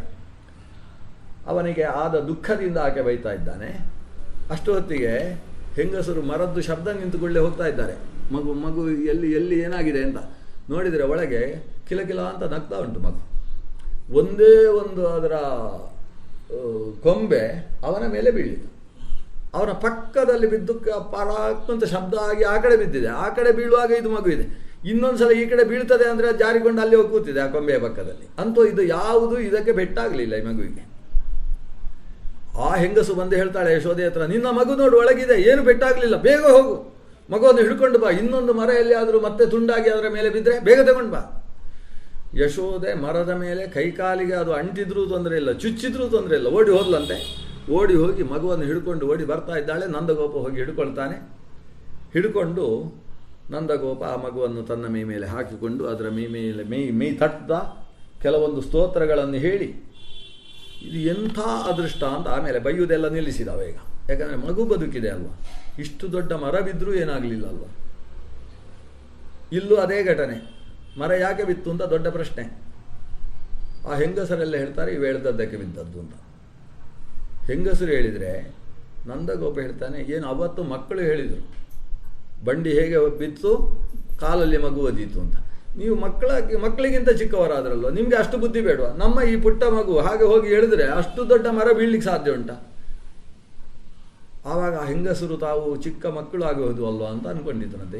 ಇವಳು ಬೈದಾಗ ಹೌದಲ್ವ, ನಾವು ಚಿಕ್ಕ ಮಕ್ಕಳು ಹಾಗೆ ಆಗೋಯ್ತಲ್ಲ ಅಂತ ಹೇಳಿ ಆ ಸಭೆಯಲ್ಲಿ ತಾವು ಚಿಕ್ಕವರಾಗಬಾರ್ದು, ಯಾಕಂದರೆ ಎಲ್ಲ ಗಂಡಸರ ಮುಂದೆ ಮರ್ಯಾದೆ ಹೋಯಿತು. ಅದಕ್ಕೋಸ್ಕರ ಅವರು ಹೇಳಿದರು, ಅಲ್ಲ ಕಾಕತಾಳೀಯ ಅಂತ ಉಂಟಲ್ಲ ಹಾಗಾಗಿರ್ಬೋದು ಅಂತ ಹೇಳಿದ್ರಂತೆ. ಕಾಕ ಗಮನಮಿವ ತಾಲ ಪತನಮಿವ. ತಾಳೆ ಫಲ ಬಿತ್ತು. ತಾಳೆ ಯಾಕೆ ಬಿತ್ತು? ಆ ಕಾಗೆ ಬಂದಾಗ ಬಿತ್ತು. ಕಾಗೆ ಬಂದದ್ದಕ್ಕೂ ತಾಳೆ ಬಿದ್ದದ್ದಕ್ಕೂ ಸಂಬಂಧ ಇರಲಿಲ್ಲ. ಅದು ಬಂತು, ಇದು ಬೀಳುವ ಹೊತ್ತಿಗೆ ಅದು ಬಂತು ಅಷ್ಟೇ. ಆದರೆ ಕಾಗೆ ಬಂದಾಗ ಬಿತ್ತು ಅಂದರೆ ಕಾಗೆಯಿಂದಾಗಿ ಬಿತ್ತು ಅಂತ ಹೇಳಿದಾಗ ಹೇಗೋ ಹಾಗೆ ಇದು ಆ ಮರ ಬೀಳಲಿಕ್ಕೆ ಸಿದ್ಧ ಆಗಿತ್ತು. ಇವ ಹೋಗಿ ಹೇಳ್ತಾ ಇದ್ದ ಬಿತ್ತು ಅಂತ. ಅದು ಅಂತ ಅವು ಎಳ್ದದ್ರಿಂದ ಬಿತ್ತು, ನಾವು ಹೇಳಿದ್ದು ಅದು ಕಾಕತಾಳೀಯವಾಗಿ ಹೇಳಿದ್ದು ಅಂತ ಹೇಳಿ ತಮ್ಮನ್ನು ತಾವು ಸಾವರಿಸಿಕೊಂಡ್ರು. ಅದಕ್ಕೆ ಅವರನ್ನು ಪಶ್ಚಿಮ ಬುದ್ಧಿಗಳು ಅಂತ ಕರೆಯೋದು. ಭಾರಿ ಬುದ್ಧಿವಂತರು. ಏನು ಮಾತು ಬಂದರೂ ಕೂಡ ಮಾತನ್ನು ಸಾವರಿಸಿಕೊಂಡು ಸರಿ ಮಾಡ್ತಕ್ಕಂತಹ ಸಾಮರ್ಥ್ಯ ಗೋಪಿಕಾ ಸ್ತ್ರೀಯರಲ್ಲಿತ್ತು. ನಮ್ಮ ಸ್ತ್ರೀಯರಲ್ಲೆಲ್ಲ ಉಂಟೋ ಇಲ್ಲೋ ಅಂತ ಅವರವರು ಅನುಭವಿಸಿ ಹೇಳಬೇಕು. ಸಾಮಾನ್ಯವಾಗಿ ಗೋಪಿಕಾ ಸ್ತ್ರೀಯರಲ್ಲಿ ಅಂಥ ವಿಶಿಷ್ಟ ಸಾಮರ್ಥ್ಯ ಇತ್ತಂತೆ. ಅಂತೂ ಈ ಮರದ ಮಧ್ಯದಲ್ಲಿ ಆ ಮಗು ಸಿಕ್ಕಿ ಹಾಕಿಕೊಂಡದ್ದು, ಅದು ಬದುಕಿ ಬಂದಂತಹ ಸಂಭ್ರಮವನ್ನು ಇಡೀ ಊರೇ ಆಚರಿಸಿತು. ಆದರೆ ನಂದಗೋಪ ಮಾತ್ರ ಒಂದು ಸಭೆ ಸೇರಿಸಿದ. ಊರಿನೆಲ್ಲ ಹಿರಿಯರನ್ನು ಕರೆಸಿ ಹೇಳ್ತಾನೆ, ನಮ್ಮ ಊರು ಬಿಡಬೇಕಾದ ಪ್ರಸಂಗ ಬಂದಿದೆ ಈಗ. ಯಾಕಂದರೆ ನಮ್ಮ ಊರಲ್ಲಿ ಸಿಕ್ಕಾಬಟ್ಟೆ ಉತ್ಪಾತಗಳಾಗ್ತಾ ಇದ್ದಾವೆ. ಒಂದೊಂದು ಕೂಡ ಭವಿಷ್ಯದಲ್ಲಿ ಇನ್ನಷ್ಟು ದೊಡ್ಡದಾಗುವ ಸೂಚನೆಯನ್ನು ಕೊಡ್ತಾ ಇದ್ದಾವೆ. ಅವತ್ತು ಬಿರುಗಾಳಿ ಬಂತು, ನಾವು ಕತೆ ಹೇಳಲಿಲ್ಲ ಅದನ್ನು. ಒಂದು ಬಿರುಗಾಳಿಗೆ ಮಗು ಸಿಕ್ಕು ಆಕಾಶಕ್ಕೆ ಹಾರಿ ನೆಲಕ್ಕೆ ಬಿದ್ದಿತ್ತು. ಅವನಿಗೆ ತೃಣೀಕೃತ ತೃಣಾವರ್ತಃ ಅಂತ ಅದರಿಂದ ಹೆಸರಾಗಿತ್ತು. ಆ ಬಿರುಗಾಳಿಯ ಬಗ್ಗೆ ಹೇಳ್ತಾನೆ. ಬಿರುಗಾಳಿ ಬಂತು. ಬಿರುಗಾಳಿ ಇಲ್ಲಿಯ ತನಕ ನಮ್ಮ ಅಜ್ಜ ಅಪ್ಪ ಅವರ ಜೀವಮಾನದಲ್ಲೂ ಕೂಡ ಒಂದೇ ಒಂದು ಮಗುವನ್ನು ಆಕಾಶಕ್ಕೆ ಹಾರಿಸಿದ ಇತಿಹಾಸ ಘಟಿಸಲಿಲ್ಲ. ಆದರೆ ಇಲ್ಲಿ ಹಾಗಲ್ಲ. ನಮ್ಮ ಈ ಬಾಲಕನನ್ನು ಬಿರುಗಾಳಿ ಆಕಾಶಕ್ಕೆ ಹಾರಿಸಿ ನೆಲಕ್ಕೆ ಅಪ್ಪಳಿಸಿತು. ಆದರೆ ಹೇಗೆ ಬದುಕಿದ ಅಂತ ಗೊತ್ತಿಲ್ಲ ಮಾತ್ರ ನಮ್ಮ ಮಗ. ಅಂತ ಬದುಕಿದ್ದು ನಮ್ಮ ಅದೃಷ್ಟ. ಆದ್ದರಿಂದ ಮುಂದೆ ಮತ್ತೆ ನಾವು ಈ ರೀತಿ ಪರೀಕ್ಷೆಗೆ ಒಡ್ಡಬಾರದು ನಮ್ಮ ಮಗುವನ್ನು ಬಿರುಗಾಳಿಯಿಂದ. ಆಮೇಲೆ ಮಹಾರಕ್ಕಸಿ ಎಷ್ಟು ಎತ್ತರದಲ್ಲಿದ್ದ, ಎಷ್ಟು ಏಣಿಗಳನ್ನು ಇಡಬೇಕಾಯ್ತು ಅವನನ್ನು ಇಳಿಸುವುದಕ್ಕೆ. ಅಂತಹ ರಕ್ಕಸಿ, ಆ ರಕ್ಕಸಿಯ ಕೈಗೆ ಈಗ ಮಗು ಸಿಕ್ಕ ಹಾಕೊಂಡಿತ್ತು. ಇನ್ನೊಂದು ಸಂದರ್ಭದಲ್ಲಿ, ಮತ್ತೊಂದು ಸಂದರ್ಭದಲ್ಲಿ ಇವನ ಮೇಲೆ ಒಂದು ದೊಡ್ಡ ಅಪರೂಪದ ಬಂಗಾರದ ಚಿತ್ರವುಳ್ಳಂತಹ ಒಂದು ಶಕಟ ಬಿತ್ತು. ಆ ಶಕಟ ಬಿದ್ದಾಗಲೂ ಮಗು ಯಾಕೋ ನಮ್ಮ ಅದೃಷ್ಟದಿಂದ ಬದುಕಿ ಬಿದ್ದಿದೆ. ಈಗ ಅದರ ಮೇಲೆ ಮರ ಬೇರೆ ಬಿತ್ತು. ಅಂದರೆ ಈ ಊರಿಗೆ ವಾಸ್ತು ಸರಿ ಇಲ್ಲ ಅಂತ ಆಯಿತು, ದೋಷ. ನಾವು ಊರು ಬಿಡಬೇಕಾದ ಪ್ರಸಂಗ ಬಂದಿದೆ ಅಂತ ಊರಿನವರ ಹತ್ರ ಹೇಳಿದರೆ, ಊರಿನವರು ಹೇಳ್ತಾರೆ, ನೀವು ಬೇಕಾದರೆ ಊರು ಬಿಡಿ, ನಿಮ್ಮ ಮನೆಯಲ್ಲಲ್ವ ಸಮಸ್ಯೆ ಆದದ್ದು. ನಾವು ನಮ್ಮ ಅಜ್ಜನ ಪಿಜ್ಜನೂ ಕೂಡ ಇದೇ ಊರಲ್ಲಿದ್ದದ್ದು. ಈಗ ನಾವು ಬಾಡಿಗೆ ಮನೆ ಬಿಡುವುದಕ್ಕೆ ಹಿಂದೆ ಮುಂದೆ ನೋಡ್ತೇವೆ. ಅಂತ ಅಲ್ಲಿ ಊರೇ ಬಿಡಬೇಕು ಅಂತ ಹೇಳಿದರೆ ಹಿರಿಯರು ಒಪ್ಪಲಿಕ್ಕೆ ಸಾಧ್ಯ ಉಂಟಾ? ಒಪ್ಪಲಿಲ್ಲ. ಆದರೆ ನಮ್ಮ ಬಾಲಕೃಷ್ಣ ಈಗ ಸ್ವಲ್ಪ ಅವನಿಗೊಂದು 7 ವರ್ಷ ಆಗುವಾಗ ಅವನಿಗೆ ಊರು ಬಿಡಬೇಕು ಅಂತ ಅವನಿಗೆ ಅನಿಸಿದ. ಆಮೇಲೆ ಇವರು ಊರು ಬಿಟ್ಟದ್ದು. ಇಲ್ಲಿ ನಂದಗೋಪನಿಗೆ ಕೃಷ್ಣನಿಗಿನ್ನೂ 1.5 ವರ್ಷ ಆಗ್ತಾ ಇರಬೇಕಾದ್ರೆ ಊರು ಬಿಡೋಣ ಅಂತ ಯೋಚನೆ ಮಾಡಿದ್ದ. ಆದರೆ ಊರಿನವರು ಯಾರೂ ಕೇಳಲಿಲ್ಲ. ಅದರ ಪರಿಣಾಮ ಏನು ಅಂದರೆ ಆಮೇಲೆ ಅನೇಕ ಘಟನೆಗಳು ಘಟಿಸಿದವು. ಬಲರಾಮಕೃಷ್ಣರು ಬೆಳೆದರು, ಕೈಯಲ್ಲಿ ವೇಣು ಹಿಡ್ಕೊಂಡು ವೇಣುನಾದ ಮಾಡುವುದಕ್ಕೆ ಶುರು ಮಾಡಿದರು. ಹಸುಗಳು ಕರುಗಳು ಅಂದರೆ ಅವರಿಗೆ ಭಾರಿ ಇಷ್ಟ. ಒಂದು ಹುಡುಗರನ್ನೆಲ್ಲ ಸೇರಿಸಿ ಒಂದು ಸಂಘ ಸಂಸ್ಥೆ ಕಟ್ಟಿಕೊಟ್ರು. ಅವರು ಕೂಡ ಅದು ಗೋಪಬಾಲ ವೃಂದ ಅಂತ, ಒಂದು ಗೋಪಬಾಲ ಗೆಳೆಯರ ಸಂಘ ಅಂತ ಒಂದು ಮಾಡಿಕೊಂಡ್ರು. ಆ ಸಂಘ ಒಂದು ಮನೆಗೆ ದಾಳಿ ಇಟ್ಟಿತು ಅಂದರೆ ಮನೆ ಖಾಲಿ ಅಂತ ಅರ್ಥ. ಅವರಷ್ಟು ಸೇರಿ ಹೋಗುವುದು. ಇವತ್ತು ಯಾವ ಮನೆ ಟಾರ್ಗೆಟ್ ಮಾಡೋದು, ನಾಳೆ ಯಾವ ಮನೆ. ಆಗ ಒಬ್ಬ ಹುಡುಗ ಹೇಳ್ತಾನೆ, ಅವಳು ಒಬ್ಬಳಿದ್ದಾಳೆ ಸಿಕ್ಕ, ಅವಳು ಬಾಯಿ ತೆಗೆದ್ರೆ ಸಾಕು ಎಲ್ಲರನ್ನೂ ಬೈದು ಬಾಯಿ ಮುಚ್ಚಿಸಿಬಿಡ್ತಾಳೆ, ಮಹಾ ಹೆಂಗಸು ಅವಳು ಅಂತ. ನಾಳೆ ಅವಳ ಮನೆ ಅಂತ ಇವರು ತೀರ್ಮಾನ. ಗೋಪಿಕಾಸ್ತ್ರೀಯರಲ್ಲಿ ಅವಳ ಮನೆಗೆ ಹೋಗುದು. ವಿಶೇಷ ಅಂದರೆ ಅಲ್ಲಿದ್ದ ಎಲ್ಲ ಹೆಂಗಸರಿಗೂ ನಾಳೆ ನಮ್ಮ ಮನೆಯಲ್ಲಿ ಬೆಣ್ಣೆ ಕದಿಯುವುದಕ್ಕೆ ಕೃಷ್ಣ ಬರಬೇಕು ಅಂತ ಆಸೆ ಅವರಿಗೆ. ಯಾಕಂದರೆ ಅವನ ಲೀಲೆ ನೋಡುವುದು ಅಷ್ಟು ಚಂದ. ಅದರ ಜೊತೆಗೆ ಅವರಿಗೆ ಒಂದು ದಿವಸ ಅಥವಾ ಒಂದು ಹೊತ್ತು ಕೃಷ್ಣನನ್ನು ನೋಡಲಿಲ್ಲ ಅಂದರೆ ಅವರಿಗೆ ಆ ದಿವಸ ಹೋಗುವುದೇ ಇಲ್ಲಂತೆ. ದಿವಸ ಅದೊಂದು ಕ್ಷಣವೊಂದು ಯುಗವಾಗಿ ಅಂತ. ಇದು ದಿವಸವೇ ಹೋಗುವುದಿಲ್ಲ, ಯುಗದ ಹಾಗೆ ಆಗಿ ಹೋಗಿದೆ ಅಂತ ಅನಿಸುತ್ತೆ ಅಂತ. ಕೃಷ್ಣನನ್ನು ನೋಡ್ತಾ ಇದ್ದರೆ ಬೆಳಗಿದ್ದದ್ದು ರಾತ್ರಿ ಆದದ್ದು ಕೂಡ ಮರೆತು ಹೋಗ್ತದೆ. ಆ ರೀತಿ ಕೃಷ್ಣನ ಒಂದು ಆಕರ್ಷಣೆಯ ವಿಶೇಷತೆ. ಅದಕ್ಕೆ ಬಾಲಕೃಷ್ಣ ಚಂದ್ರ, ಕೃಷ್ಣಚಂದ್ರ ಅಂತ ಅವನನ್ನು ಕರೆಯುವುದು. ಚಂದ್ರನ ಹಾಗೆ ಆಹ್ಲಾದಕತೆ. ಅಂತಹ ಕೃಷ್ಣನನ್ನು ನೋಡುವುದಕ್ಕೆ ಯಶೋದೆಯ ಮನೆಗೆ ಆಗಾಗ್ಗೆ ಹೆಂಗಸರು ಬರ್ತಾರೆ. ಆದರೆ ಎಷ್ಟು ಬಾರಿ ಅಂತ ಬರುವುದು? ಯಶೋದೆ ಕೇಳುವುದಿಲ್ಲ, ಏನು ಆಗ ಬಂದು ಮತ್ತೆ ಕೂಡ ಬಂದಿಯಾ ಮತ್ತೊಮ್ಮೆ, ನಾವು ಎಷ್ಟು ಸಲ ಅರಿಶಿನ ಕುಂಭಕ್ಕೆ ಹೊಡೆದು ನಿನಗೆ ಅಂತ ಕೇಳುವಂಥ ಪ್ರಸಂಗ ಇಲ್ವಾ? ಅದಕ್ಕೆ ಅವರಿಗೆ ನಿಮಿತ್ತ ಬೇಕು. ನಿಮಿತ್ತ ಏನು ಅಂದರೆ ನಮ್ಮನೆಯಲ್ಲಿ ಕೃಷ್ಣ ಇಂಥ ಲೂಟಿ ಮಾಡಿದ ದೂರ ಹೇಳುವುದಕ್ಕೆ ಬರೋದು. ಒಂದು ನಿಮಿತ್ತ ಬೇಕಲ್ವಾ? ಯಾಕೆ ಬಂದಿ ಅಂದರೆ ದೂರ ಹೇಳುವುದಕ್ಕೆ. ಅವಳು ಬೈಲಿಕ್ಕೆ ಆಗ್ತದಾ? ಅದು ಮೆಲ್ಲನೆ ಬಂದನೇ ಗೋಪ್ಯಮ್ಮ ಕೇಳಿ ಅಂತ ಅಲ್ಲಿ ದೂರ ಹೇಳಬೇಕು. ಅವರು ದೂರ ಹೇಳುವುದಕ್ಕೆ ಬರೋದು. ದೂರ ಹೇಳಬೇಕಾದ್ರೆ ಕೃಷ್ಣ ಏನಾದರೂ ಅಪರಾಧ ಮಾಡಬೇಕಲ್ವ? ನಮ್ಮ ಮನೆಗೇ ಕೃಷ್ಣ ಬರಬೇಕು ಅಂತ ಅವರಿಗೆ ಆಸೆ. ಎಲ್ಲಿಯ ತನಕ ಆಸೆ ಅಂದರೆ ಅವರು ಮನೆಯಲ್ಲಿ ಬೆಣ್ಣೆ ಬೇಕಾದಷ್ಟಿದ್ದರೆ ಒಂದು ಮಡಿಕೆಯಲ್ಲಿ ಮನೆಯ ಹೊರಗೆ ಬಳ್ಳ ಹಾಕಿ ಆ ಮಡಿಕೆಯಲ್ಲಿ ಹೊರಗೆ ಕಾಣಿಸುವ ಹಾಗೆ ಬೆಣ್ಣೆಯನ್ನು ಜೋತ ಹಾಕೋದಂತೆ. ಅಂದರೆ ಅವರು ಜಾಹೀರಾತು, ನಮ್ಮ ಮನೆಯಲ್ಲಿ ಬೆಣ್ಣೆ ಬೇಕಾದಷ್ಟಿದೆ, ದಾರಿಯಲ್ಲಿ ಹೋಗೋ ಕೃಷ್ಣನಿಗೆ ಟೆಂಪ್ಟ್ ಆಗಬೇಕು ಅಂತ, ಮನೆಯ ಒಳಗೆ ಬರಬೇಕು ಅಂತ ಹೊರಗೆ ನೇತು ಹಾಕುವಷ್ಟು ಕೃಷ್ಣ ಮನೆಗೇ ಬರಬೇಕು ಅಂತ ಆಸೆ. ಕೃಷ್ಣನ ಲೀಲೆಯನ್ನು ನೋಡುವುದಕ್ಕೆ ಬಾಗಿಲ ಮರೆಯಲ್ಲಿ, ಕಿಟಕಿಯ ಮರೆಯಲ್ಲಿ ನೋಡ್ತಾ ಅವನು ಹೇಗೆ ಬೆಣ್ಣೆ ಕದೀತಾನೆ ನೋಡುವುದು ಅವರಿಗೆ ಒಂದು ಖುಷಿ. ಅದಕ್ಕೋಸ್ಕರ ಬೆಣ್ಣೆಯನ್ನು ಎತ್ತರದಲ್ಲಿ ಕಟ್ಟೋದು. ಕೆಳಗೆ ಕಟ್ಟಿದರೆ ಸುಲಭವಾಗಿ ತೆಗಿತಾನೆ, ಭಾರಿ ಏನು ಒಂದು ಕೆಲಸ ಇರುವುದಿಲ್ಲ. ಈ ಹುಡುಗರೆಲ್ಲ ಬಂದು 4 ಜನ ಕೆಳಗೆ ನಿಂತು ಅವರ ಹೆಗಲಲ್ಲಿ 3 ಜನ ಹತ್ತಿ, ಅವರ ಹೆಗಲಲ್ಲಿ 2 ಜನ ಹತ್ತಿ, ಅವರ ಮೇಲೆ ಈ ಕೃಷ್ಣ ಪರಪರ ಅಂತ ಹಾರಿ ಹೋಗಿ ಅವನ ತಲೆ ಮೇಲೆ ನಿಂತು ಬೆಣ್ಣೆ ತೆಗೆದು ಅಲ್ಲೇ ಖಾಲಿ ಮಾಡಿ ಇವರಿಗೆ ಕೊಡದೆ ಇಳಿಯುವಂಥ ಕಥೆಯೆಲ್ಲ ಉಂಟು. ಇದನ್ನೆಲ್ಲ ನೋಡುವುದೇ ಅವರಿಗೊಂದು ಚಂದ. ಇದು ಇಷ್ಟು ಖುಷಿ ಅದಕ್ಕೆ. ಅದಕ್ಕೋಸ್ಕರ ಎತ್ತರದಲ್ಲಿ ಕಟ್ಟುವುದು. ಕೆಲವು ಸಲ ಬಿಸಿಯಾದ ಹಾಲನ್ನು ಕೊಡದಲ್ಲಿ ಇಡುವುದಂತೆ. ಈ ಬಿಸಿ ಹಾಲು ಅಂತಾದರೆ ಇವನು ಅದನ್ನು ನೆಲಕ್ಕೆ ಚೆಲ್ಲಿ ಅದನ್ನೆಲ್ಲ ಉಫು ಅಂತ ಮಾಡಿ ಆಮೇಲೆ ಕೈಯಲ್ಲಿ ಕುಡಿಯುವುದು, ಇದೆಲ್ಲ ಮಾಡ್ತಾನಂತೆ. ಇದೆಲ್ಲ ನೋಡೋದಕ್ಕೆ ಚಂದ. ಈ ಪುಟ್ಟ ಮಗುವಿಗೆ ಅದನ್ನೆಲ್ಲ ಹೇಗೆ ಮಾಡಬೇಕು ಅಂತೆಲ್ಲ ಗೊತ್ತುಂಟಲ್ವ ಅಂತ ಅದನ್ನು ನೋಡೋದು ಚಂದ. ಒಬ್ಬಳಂತೂ 30 ಕೊಡದಲ್ಲಿ ಹಾಲು ತುಂಬಿಸಿರ್ತಾರೆ, ಬಿಸಿ ಹಾಲು. ಮರು ದಿವಸ ಅದಕ್ಕೆ ಆ ಒಂದೊಂದು ಕಡಕ್ಕೂ ಹೆಪ್ಪ ಹಾಕಿದರೆ ಅದರಲ್ಲಿ ಯಾವುದು ಹೆಚ್ಚು ಹುಳಿ ಆಗಬೇಕು. ಕೆಲವರ ಮನೆಗೆ ನಮಗೆ ಹುಳಿ ಮೊಸರೇ ಬೇಕು ಅಂತ ಹೇಳುವವರು ಕೆಲವರು ಇರ್ತಾರೆ. ಕೆಲವರು ತುಂಬ ಅನಮ್ಲಂ ದದಿ ಕ್ಷೀರಂ ಅಂತ, ಚೂರು ಆಮ್ಲ ಆಗಿರಬಾರ್ದು, ಅದು ಅದು ಮೊಸರು ಅಂದರೆ ಸಿಹಿ ಮೊಸರಾಗಿರಬೇಕು ಅಂತ ಕೆಲವರಿಗೆ. ಅದಕ್ಕೆ ಎಲ್ಲಿಗೆ ಎಷ್ಟು ಹೆಪ್ಪ ಹಾಕಬೇಕು, ಯಾವ ಹೊತ್ತಿಗೆ ಹೆಪ್ಪ ಹಾಕಬೇಕು ಅದೆಲ್ಲ ಗೊತ್ತಿದ್ದವರು. ಅದಕ್ಕೆ ಬಿಸಿ ಬಿಸಿ ಹಾಲು ಇಟ್ಟಿದ್ದಾರೆ. ಈಗ ಈ ಕೃಷ್ಣ ಎಲ್ಲಾದರೂ ಬಂದು ಈ ಹಾಲನ್ನು ಹಾಗೆ ಕುಡ್ದ ಅಂತಾದರೆ ನಾಳೆ ಅವ ಯಾರ ಮನೆಗೂ ಹಾಲು ಕುಡಿಬಾರ್ದು. ನಮ್ಮ ತೆನಾಲಿ ರಾಮಕೃಷ್ಣನ ಬೆಕ್ಕಿನ ಹಾಗೆ ಆಗಬೇಕು. ಬಿಸಿ ಬಿಸಿ ಹಾಲು ಕುಡಿದು ನಾಲಿಗೆ ಸುಟ್ಟು ಹೋಯ್ತು ಅಂತಾದರೆ ಆಮೇಲೆ ಹಾಲು ಕುಡಿಲಿಕ್ಕೆ ಇಲ್ಲ ಅಲ್ವಾ, ಆ ರೀತಿ ಆಗಬೇಕು ಅಂತ ಬಿಸಿ ಹಾಲು. ಇವನು ನೋಡಿದ, ಅವಳೆಲ್ಲೋ ಆ ಕಡೆಯ ಕಂಬದ ಬದಿಯಲ್ಲಿ ಕೂತಿದ್ದಾಳೆ, ಕೃಷ್ಣನಿಗೆ ಕಾಣದೇ ಇದ್ದ ಹಾಗೆ. ಓ, ಅಲ್ಲಿ ಕೂತಿದ್ದಾಳೆ ನೋಡುವ, 30 ಕೊಡ ಹಾಲುಂಟಲ್ವ ಅಂತ ಒಳಗೆ ಬಂದ. ಕತ್ತಲೆಯ ಕೋಣೆಯಲ್ಲಿ ಹಾಲುಂಟು. ಇವ ಎಲ್ಲಿ ಹಾಲುಂಟು ಅನ್ನೋದನ್ನು ಕತ್ತಲೆ ಬೆಳಕೇನು ಹಾಕಲಿಲ್ಲ, ಸೀದಾ ಒಳಗೆ ಹೋದವ. ಸ್ವಲ್ಪ ಹೊತ್ತಾದ್ಮೇಲೆ ಹೊರಗೆ ಬಂದ. ಇವ ಒಳಗೆ ಕೂತು ಏನು ಮಾಡಿದ ಅಂತ ಆಮೇಲೆ ಇವಳು ಒಳಗೆ ಹೋಗಿ ನೋಡ್ತಾರೆ. ನೋಡಿದರೆ 30 ಕಡವು ಕೂಡ ಹೀಗಾಗಿದೆ. ಒಂದು ಬೊಟ್ಟು ಹಾಲಿಲ್ಲ, ಖಾಲಿಯೇ ಖಾಲಿ. ಅಷ್ಟು ಕಡವನ್ನು ಯಾವುದನ್ನು ಅಡ್ಡ ಹಾಕಲಿಲ್ಲ ಅವನು. ಅಷ್ಟನ್ನು ಕುಡಿದು ಖಾಲಿ ಮಾಡಿ ಪಾತ್ರೆಯನ್ನು ಮಾತ್ರ ಕೆಳಗೆ ಹಾಕಿಟ್ಟ. ಅದು ಹಾಲಿನ ಪಾತ್ರೆಯನ್ನು ಪೂರ್ತಿ ಬಗ್ಗಿಸಿಡಬಾರ್ದಂತೆ. ಈ ಹುಡುಗನಿಗೆ ಅದೆಲ್ಲ ಇಲ್ಲ, ಎಲ್ಲ ಬಗ್ಗಿಸಿಟ್ಟಿದ್ದಾನೆ. ಯಾಕಂದರೆ ಅವಳೇನೋ ಒಂದು ಕುಯುಕ್ತಿ ಮಾಡಿದ್ದಾಳು, ನನ್ನ ನಾಲಿಗೆ ಹೋಗಬೇಕು ಅಂತ. ಇದೆಲ್ಲ ನೋಡಿದ ಮೇಲೆ ಅವಳು ಬಂದು ಯಶೋದೆ ಹತ್ರ ಬಂದು, ದೊಡ್ಡ ದೂರ ಅವಳದು, ನಿಮ್ಮ ಮಗ ಅವನ ಹೊಟ್ಟೆಯಲ್ಲಿ ಬಹುಶಃ ಭೂತಗಳೆಲ್ಲ ಇದ್ದಾವೆ ಅಂತ ಅನಿಸುತ್ತೆ. ಕಿಮಸ್ಯ ಭೂತಾನಿ ವಸಂತಿ ಕುಕ್ಷವು, ಏನು ಅವನ ಹೊಟ್ಟೆಯಲ್ಲಿ ಭೂತ ವಾಸ ಮಾಡ್ತಾ ಇದೆಯೋ, ಎಷ್ಟು ಹಾಲು ಕುಡಿತಾನೆ ಅವನ ಹೊಟ್ಟೆ ಇಷ್ಟೇ ಉಂಟಲ್ಲ. ಅಷ್ಟೇ ಅಲ್ಲ, ಬಹುಶಃ ಅವನ ನಾಲಿಗೆಯಲ್ಲಿ ವರುಣದೇವ ಇರಬೇಕು. ಇಲ್ಲದೆ ಹೋದರೆ ಆ ಬಿಸಿ ಬಿಸಿ ಹಾಲನ್ನು ಘಟಘಟನೆ ಕುಡಿತಾನೆ ಅಂತ ಹೇಳಿದರೆ, ಅಲ್ಲಿ ವರುಣ ಇಲ್ಲದೆ ಹೋದರೆ, ಶೈತ್ಯವನ್ನು ಕೊಡ್ತಕ್ಕಂಥ ವರುಣ ಇಲ್ಲದೆ ಹೋದರೆ ಹೇಗೆ ಕುಡಿಲಿಕ್ಕೆ ಸಾಧ್ಯ ಅವನಿಂದ? ನಿಜವಾಗಿ ಭಗವಂತನ ಬಾಯಿಯಿಂದ ವರುಣ ಹುಟ್ಟುತ್ತಾನೆ. ಭಗವಂತನ ಉದರದಲ್ಲಿ ಎಲ್ಲ ಭೂತಗಳಿದ್ದಾವೆ. ಆ ವೇದಾಂತದ ತತ್ವ ಇವನ ಲೀಲೆಗಳಿಂದ ಅರ್ಥ ಆಗ್ತಾ ಇದೆ. ಇಂಥ ಹುಡುಗ ಕೃಷ್ಣ, ಅವನು ಇವರ ಮನೆಗೇ ಬರಬೇಕು ಅಂತ ಇವರಿಗೆ ಆಸೆ. ಕೃಷ್ಣ ಅದಕ್ಕೆ ಸರಿಯಾಗಿ ಒಂದೇ ಹೊತ್ತಿಗೆ ಕೆಲವೊಂದು ಸಲ 4-5 ರೂಪಗಳಿಂದ 4-5 ಮನೆಗಳಿಗೆ ದಾಳಿ ಇಡ್ತಾನೆ. ಅಲ್ಲಿ ಬೇರೆ ಬೇರೆ ಥರದ ತನ್ನ ಲೀಲೆಗಳನ್ನು ತೋರಿಸ್ತಾನೆ. ಇವೆಲ್ಲ ಈತನ ಬೆಣ್ಣೆ ಕದಿಯುವ ವೃತ್ತಿ ಏನಿದೆ ಅದರ ಮೂಲ ಉದ್ದೇಶ ಆ ಗೋಕುಲದ ಹೆಣ್ಣು ಮಕ್ಕಳಿಗೆ ಮೋಕ್ಷ ಕೊಡುವಂಥದ್ದು ಮೂಲ ಉದ್ದೇಶ.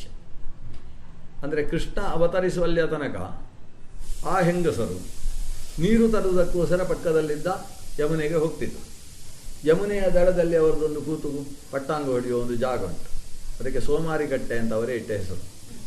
ಅಲ್ಲಿ ಕೂತು ಅವರದ್ದು ಒಂದು ಗಟ್ಟೆ ಪಟ್ಟಾಂಗ ಉಂಟು. ಪಟ್ಟಾಂಗ ವಿಷಯ ಏನು ಅಂತೇಳಿದರೆ, ಅದೇ ನಮ್ಮ ಅಕ್ಕಪಕ್ಕದ ಮನೆಯವಳಿದ್ದಾಳಲ್ಲ ಅವಳು ಅಂತ ಅವಳ ಬಗ್ಗೆ ಇವ್ರದ್ದು ಕತೆ, ಇವರ ಪಕ್ಕ ಯಾರು ಬರಲಿಲ್ಲ ನೋಡಿ ಅವರ ಕಥೆ, ಅಲ್ಲಿ ಬರದೇ ಇದ್ದವರ ಬಗ್ಗೆ ಆಡಿಕೊಳ್ಳುವ ಕಥೆ ನಡೀತಾ ಇತ್ತು. ಯಾವಾಗ ಕೃಷ್ಣಾವತಾರವಾಯಿತು, ಈ ಕೃಷ್ಣ ಮನೆಯಲ್ಲಿ ಹೋಗಿ ಲೂಟಿ ಮಾಡುವುದಕ್ಕೆ ಶುರು ಮಾಡಿದ. ಆಮೇಲೆ ಅವರು ಅಲ್ಲಿ ಬಂದು ಕೂತರೆ ಕಥೆ ಏನು ಅಂದರೆ ಕೃಷ್ಣ ಕೃಷ್ಣ ಕೃಷ್ಣ ಕೃಷ್ಣ ಅಷ್ಟೇ. ಇವಳು ಹೇಳುವುದು, ನಮ್ಮ ಮನೆಯಲ್ಲಿ ಇವತ್ತು ಕೃಷ್ಣ ಏನು ಮಾಡಿದ ಗೊತ್ತಾ ಅಂತ ಹೇಳುವುದು. ಮೊದಲು ನಾನು ಹೇಳ್ತೇನೆ ಅಂತ ಅವಳನ್ನು ನಿಲ್ಲಿಸಿ ಒಂದು ಕಥೆ, ಇವಳದು ಕಥೆ, ನಮ್ಮಲ್ಲಿ ಹೀಗೆ ಮಾಡಿದ ಅಂತ. ಕೃಷ್ಣಮಯವಾಯಿತು ಗೋಕುಲ. ಒಂದು ದಾಸರು ಹೇಳ್ತಾರಲ್ವ, ಕೃಷ್ಣ ಕೃಷ್ಣ ಕೃಷ್ಣ ಎಂದು 3 ಬಾರಿ ಕರೆದರೆ ಅಂತ. 3 ಬಾರಿ ಹೇಳಿದರೆ ಸಾಕು. ಇವರು ದಿವಸಕ್ಕೆ 1000 ಬಾರಿ ಕೃಷ್ಣ ನಾಮಸ್ಮರಣೆ ಮಾಡುವುದಕ್ಕೆ ಶುರು ಮಾಡಿದರು. ಕಾರಣ ಕೃಷ್ಣನ ಲೀಲೆ. ಅಂದರೆ ಶಾಸ್ತ್ರ ಓದಿದಂತಹ ವಿದ್ವಾಂಸರು ಕೃಷ್ಣ ನಾಮಸ್ಮರಣೆ ಮಾಡುವುದು ದೊಡ್ಡದಲ್ಲ, ಹರೇ ರಾಮ ಹರೇ ಕೃಷ್ಣ ಅಂತ ಹೇಳ್ಬೋದು. ಆದರೆ ಮನೆಯ ಹೆಣ್ಣು ಮಕ್ಕಳು ಕೂಡ ಕೃಷ್ಣ ಅಂತ ಹೇಳ್ತಾ ಇದ್ದಾರೆ ಅಂದರೆ ಅದಕ್ಕೆ ಕಾರಣ ಅವರನ್ನೂ ಮುಟ್ಟುವಷ್ಟು ಒಳಗೆ ಹೋಗಿ ಬೆಣ್ಣೆ ಕದ್ದ ಅಂತ. ಈ ಕಾರಣದಿಂದ ಅವರಿಗೆಲ್ಲ ಹತ್ತಿರವಾದ, ಎಲ್ಲರೂ ಕೃಷ್ಣನಿಗೆ ಹತ್ತಿರವಾದರು.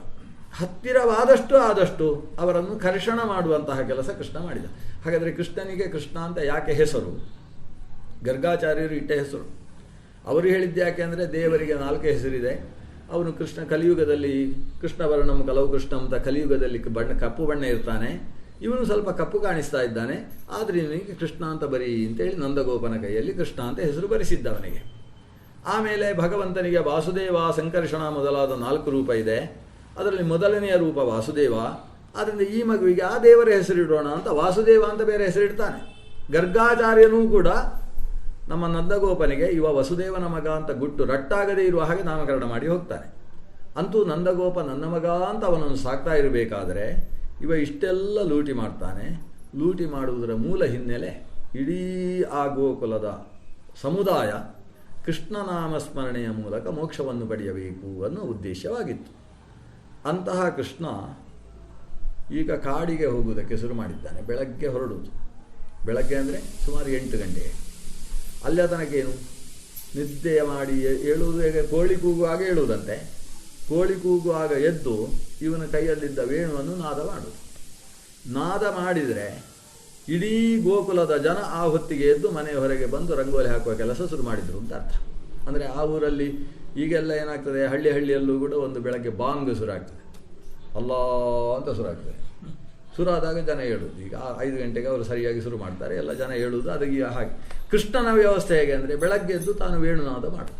ವೇಣುನಾದ 4 ಗಂಟೆಗೆ ನಡೀತು, 4:15 ನಡೀತು ಅಂದರೆ ಎಲ್ಲರೂ ಎದ್ರು ಅಂತ ಅರ್ಥ.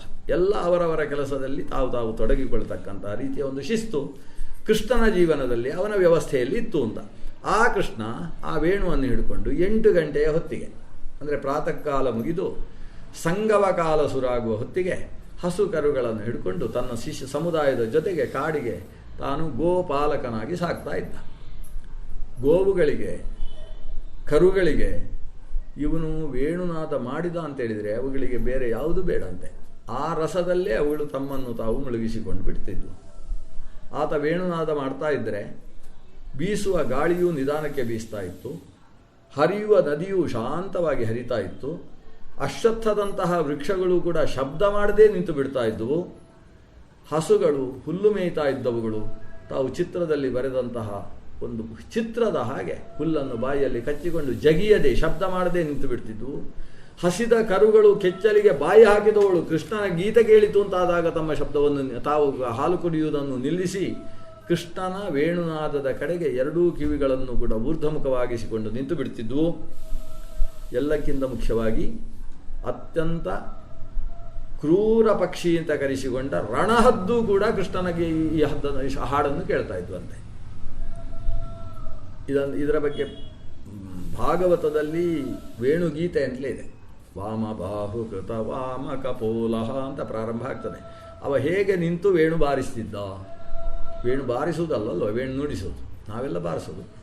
ಅವ ವೇಣು ನುಡಿಸ್ತಾ ಇದ್ದ, ವೀಣೆಯನ್ನು ಬಾರಿಸಿದ ಹಾಗೆ ಅದು ವೇಣು ನುಡಿಸ್ತಾ ಇದ್ದ. ವೇಣು ನುಡಿಸುವುದು ಹೇಗೆ? ಅವನು ತ್ರಿಭಂಗಿ ಮಧುರಾಕೃತಿಯಾಗಿ ನಿಲ್ತಿದ್ದಂತೆ. ತ್ರಿಭಂಗಿ ಅಂತ ಹೇಳಿದರೆ 3 ಕಡೆ ಓರೆ ಆಗುವ ಒಂದು ಮಧುರಾಕೃತಿ, ಮಧುರವಾದ ಒಂದು ಆಕೃತಿ. ಅದು ಹೇಗೆ ಅಂದರೆ 2 ಕಾಲನ್ನು ಹೀಗೆ ಹಾಕಿಕೊಂಡು ಒಂದು ಡೊಂಕು ಮಾಡುವುದು, ತನ್ನ ಸೊಂಟದಲ್ಲಿ ಒಂದು ಸಲ ಡೊಂಕು ಮಾಡೋದು, ಆಮೇಲೆ ತಲೆ ಹತ್ತಿರ ಡೊಂಕು ಮಾಡಿ ಹೀಗೆ ಊದ್ತಾ ಇದ್ದಂತೆ. ಅದಕ್ಕೆ ತ್ರಿಭಂಗಿ ಮಧುರಾಕೃತಿ ಅಂತ ಹೆಸರು.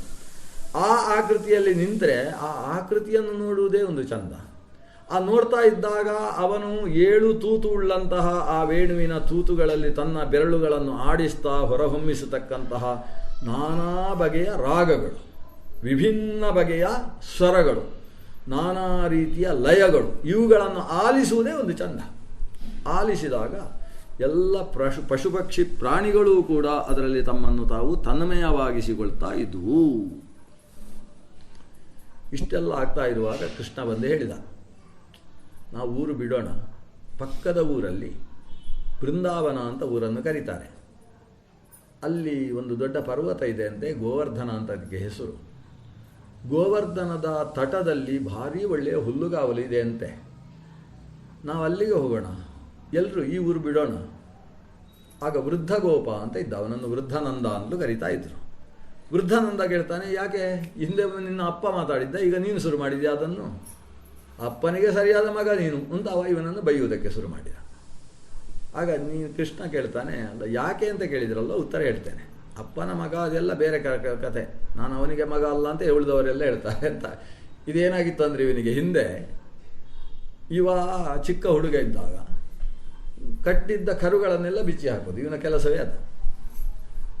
ಅದಕ್ಕೆ ಸರಿಯಾಗಿ ಇವ ಮನೆಯಿಂದ ಹೊರಗೆ ಬಂದರೆ ಸಾಕು, ಅಲ್ಲಿ ಕಟ್ಟಿದ್ದ ಕರುಗಳೆಲ್ಲ ಅಂಬೆ ಅಂಬೆ ಅಂಬೆ ಅಂತ ಹೇಳೋದು ಇವನು ಅಂದರೆ ಅಷ್ಟು ಇಷ್ಟ ಅವುಗಳಿಗೆ. ಇವ ಸೀದಾ ಅವುಗಳ ಹತ್ರ ಹೋಗುದು. ಅವನಿಗೆ ಅದನ್ನು ನೋಡಿದರೆ ಅನಿಸುವುದು ಹೇಗೆ ಅಂದರೆ, ನನ್ನನ್ನು ಯಶೋದೆಗಿಂತ ದೂರದಲ್ಲಿ ಒಂದು ಕಟ್ಟಿ ಹಾಕಿದರೆ ಹೇಗಿರ್ತದೆ ಹಾಗೆ ಅಲ್ವಾ ಪಾಪ ಕರುಗಳಿಗೆ ಅಂತ ಇವನಿಗೆ ಅನಿಸೋದು. ಸೀದಾ ಹೋಗಿ ಎಲ್ಲ ಕರುಗಳನ್ನು ಬಿಚ್ಚಿ ಹಾಕೋದು. ಕರುಗಳು ಹೋಗಿ ಕೆಚ್ಚಲಿಗೆ ಬಾಯಿ ಹಾಕಿದರೆ ಗೋಪಿಯರೆಲ್ಲ ಇವನಿಗೆ ಜೋರು ಮಾಡೋದು. ಅಲ್ಲ, ನೀನು ಹೀಗೆ ಅಕಾಲದಲ್ಲಿ ಹೋಗಿ ಕರುಗಳನ್ನು ಬಿಚ್ಚಿದ್ರೆ, ವತ್ಸಾನ್ ಮುಂಚನ್ ಕ್ವಚಿತ್ ಅಸಮಯೇ ಅಂತ, ಅಸಮಯದಲ್ಲಿ ಹೋಗಿ ನೀನು ಕರುಗಳನ್ನು ಬಿಚ್ಚಿದ್ರೆ ನಮಗೆ ಹಾಲು ಎಲ್ಲಿ ಸಿಗ್ತದೆ ಮಗು? ಹಾಲು ಸಿಗದೆ ಹೋದರೆ ನಾವು ಮಥುರೆಯಲ್ಲಿ ಮಾರಾಟ ಮಾಡುವುದು ಹೇಗೆ? ಮಾರಾಟ ಮಾಡದೆ ಹೋದರೆ ಹೊಟ್ಟೆಗೆ ಅನ್ನ ಸಿಗುವುದು ಹೇಗೆ? ನಾವು ಬದುಕಬೇಕಾದ್ರೆ ಹಾಲು ಬೇಕಲ್ಲ. ನೀನು ಕರುಗಳನ್ನು ಹೀಗೆ ಬೈಯೋದು ಇವನಿಗೆ. ಇವ ಬೈದವರನ್ನು ಸುಮ್ಮನೆ ನೋಡಿ ನಗೋದು, ಎಷ್ಟು ಚೆನ್ನಾಗಿ ಬೈತೀರಿ ನೀವು ಅಂತ ಅವರನ್ನು ಒಂದು ಅಪ್ರಿಷಿಯೇಟ್ ಮಾಡೋದು ಅಷ್ಟೇ. ಅವರು ಇಷ್ಟು ಇವತ್ತು ನಗ್ತಾ ಇದ್ದಾನಲ್ವ, ಅದಕ್ಕೆ ಅವ್ರಿಗೆ ಖುಷಿ, ನಾವು ಬೈದದ್ದಕ್ಕೊಂದು ಸಾರ್ಥಕ್ಯ ಸಿಕ್ಕಿದ್ದು ಅಂತ ಅವ್ರಿಗೆ ಖುಷಿ. ಅಷ್ಟು ಮಾಡ್ತಾ ಇದ್ದ ಕೃಷ್ಣ. ಇದರ ಮಧ್ಯದಲ್ಲಿ ಏನಾಯಿತು, ಒಬ್ಬಳು ಜೋರು ಬೈದಾಕಿತ್ತು. ಅವಳಿಗೆ ಪಾಪ ಅವಳ ಮಗುವಿಗೆ ಕೊಡಲಿಕ್ಕೂ ಹಾಲು ಸಿಗಲಿಲ್ಲ ಅನಿಸುತ್ತೆ, ಇವ ಕರುಬಿಟ್ಟ ಅವಾಂತರದಲ್ಲಿ. ಸಿಟ್ಟು ಬಂದು ಕೃಷ್ಣನಿಗೆ ಚೆನ್ನಾಗಿ ಬೈತು. ಬೈಯುವಾಗ ಇವ ನಗ್ತಾ ಇದ್ದಾನೆ. ನೋಡಿ, ಇಷ್ಟು ಬೈದರೆ ನಗ್ತಾ ಇದೆಯಲ್ವ ಅಂತ ಸಿಟ್ಟು ಜಾಸ್ತಿ ಆಯಿತು ಅವಳಿಗೆ. ಸಿಟ್ಟು ಜಾಸ್ತಿಯಾಗಿ ಕೋಲು ಹಿಡ್ಕೊಂಡು ಪಕ್ಕಕ್ಕೆ ಬಂದು, ನಿನಗೆ ನಾನು ಹೊಡೆಯೋಲ್ಲ ಅಂತ ಹೇಳ್ತಾಳೆ. ಕೋಲು ಹಿಡ್ಕೊಂಡು ಬಂದದ್ದು ಹೊಡೆಯುವುದಕ್ಕೆ. ನಾನು ಹೊಡೆಯೋಲ್ಲ. ಯಾಕೆ ಹೊಡೆಯೋಲ್ಲ ಅಂದರೆ, ನಂದಗೋಪ ಎಷ್ಟು ಒಳ್ಳೆಯವ, ಅವನ ಮಗನಾಗಿದೆಯಲ್ಲೋ ಅದಕ್ಕೆ ನೀನು ಹೊಡೆಯೋಲ್ಲ. ಇವ ಅದಕ್ಕೂ ನಗ್ತಾನೆ. ನಕ್ಕಕ್ಕೆ ಮತ್ತೆ ಸಿಟ್ಟು ಬಂದು ಹೇಳ್ತಾಳೆ, ನೀನು ನಂದಗೋಪನ ಮಗ ಅಲ್ಲ ಅಂತ ಹೇಳ್ತಾಳೆ. ನಂದಗೋಪ ಎಷ್ಟು ಒಳ್ಳೆಯವ, ಅಷ್ಟು ಒಳ್ಳೆಯವರಿಗೆ ನಿನ್ನಂಥ ಮಗ ಹುಡ್ತಾನ? ಇದು ಬೈಯುವ ಶಬ್ದ ಇದು. ನಿನ್ನ ನಂದಗೋಪನ ಮಗನೇ ಅಲ್ಲ ಅದು ಬೈದಾಗ ಒಂದು ಆನಂದ ಆಯಿತು ಕೃಷ್ಣನಿಗೆ. ಸೀದಾ ಬೆನ್ನಿನಿಂದ ಹೋಗಿ ಅವಳ ಮೈ ಮೇಲೆ ಹತ್ತಿ ತಲೆಯಲ್ಲಿದ್ದ ಮಲ್ಲಿಗೆಯನ್ನೆಲ್ಲ ಪುಡಿ ಮಾಡಿ ಅವಳಿಗೆ ಕೆನ್ನೆಗೆ ಮುತ್ತು ಕೊಟ್ಟು, ಅಲ್ಲ ಈ ಸತ್ಯ ಯಾರು ಹೇಳಿದ್ದು ನಿಂಗೆ ಅಂತ ಅವನಿಗೆ ಖುಷಿ. ನೀನು ನಂದಗೋಪನ ಮಗ ಅಲ್ಲ, ನನಗೆ ನಂದಗೋಪ ಮಗ ಆಗಬೇಕು. ನಾನು ಸಮಸ್ತ ತ್ವಮೇವ ಮಾತಾಚ ಪಿತಾ ತ್ವಮೇವ ಅಂತ ಎಲ್ಲರೂ ಹೇಳುವವರು. ವಸುದೇವನಿಗೆ ಮಗ ಅಂತ ಬೇಕಾದರೆ ಹೇಳ್ರಿ, ಆದರೆ ನಂದಗೋಪನ ಮಗ ಅಲ್ಲ ಅನ್ನೋ ಸತ್ಯದ ಆವಿರ್ಭಾವ ನಿನಗೆ ಆಯ್ತಲ್ವ, ಸಾಕ್ಷಾತ್ಕಾರ ಆಯ್ತಲ್ವ ಅಂತ ಖುಷಿಯಿಂದ ಹೋಗಿ ಅವಳಲ್ಲಿ ನಾನಾ ಚೇಷ್ಟೆಗಳನ್ನು ಮಾಡಿ ಹಾಕಿದ ಅವನು. ಇದೀವನೇ ಚೇಷ್ಟೆ. ಅವತ್ತು ನಂದಗೋಪನ ಮಗ ಅಲ್ಲ ಅಂತ ಹೇಳ್ತಾ ಇದ್ರು, ಇವತ್ತು ನಂದಗೋಪನ ಮಗ ಅಂತ ಹೇಳ್ತಾರೆ. ಒಟ್ಟು ನೀವು ಏನೇನೋ ಹೇಳ್ತಾ ಇದ್ದೀರಿ. ಈ ಕೃಷ್ಣ ತ್ರಿಭಂಗಿ ಮಧುರಾಕೃತಿಯಾಗಿ ತಾನು ವೇಣುನಾದ ಮಾಡ್ತಾ ಇರತಕ್ಕಂತಹ ಕೃಷ್ಣ ಈಗ ಆ ಅಪ್ಪನಾದ ನಂದಗೋಪ ಅವತ್ತು ಏನು ಹೇಳಿದ ಅದನ್ನೇ ಹೇಳುವುದಕ್ಕೆ ಶುರು ಮಾಡಿದ. ಊರು ಬಿಡೋಣ ಅಂತ ಹೇಳಿದಾಗ ದೊಡ್ಡವರೆಲ್ಲ ಆಕ್ಷೇಪಿಸಿದರು. ನಾವು ಅವತ್ತು ನಿನ್ನ ಅಪ್ಪನಿಗೆ ಆಗುವುದಿಲ್ಲ ಅಂತ ಹೇಳಿದ್ದೇವೆ, ಇನ್ನು ನೀನು ಹೇಳಿದರೆ ಕೇಳ್ತೇವ ಅಂತ ಹೇಳಿದರು. ಇದು ಆಗಿ ಮರುದಿವಸ ಅದೇ ದೊಡ್ಡವರೆಲ್ಲ ಬಂದರು ನಂದಗೋಪನ ಹತ್ರ. ನಿಮ್ಮ ಮಗ ಹೇಳಿದ್ದಾನಲ್ಲ ಊರು ಬಿಡಲಿಕ್ಕೆ, ಬೇಗ ಹೋಗೋಣ ಅಂತ ಎಲ್ಲರೂ ಬಂದು. ಅವ ಹೇಳಿದ ಸರಿ ಇದೆ, ಹಾಗೆ ಹೋಗೋಣ.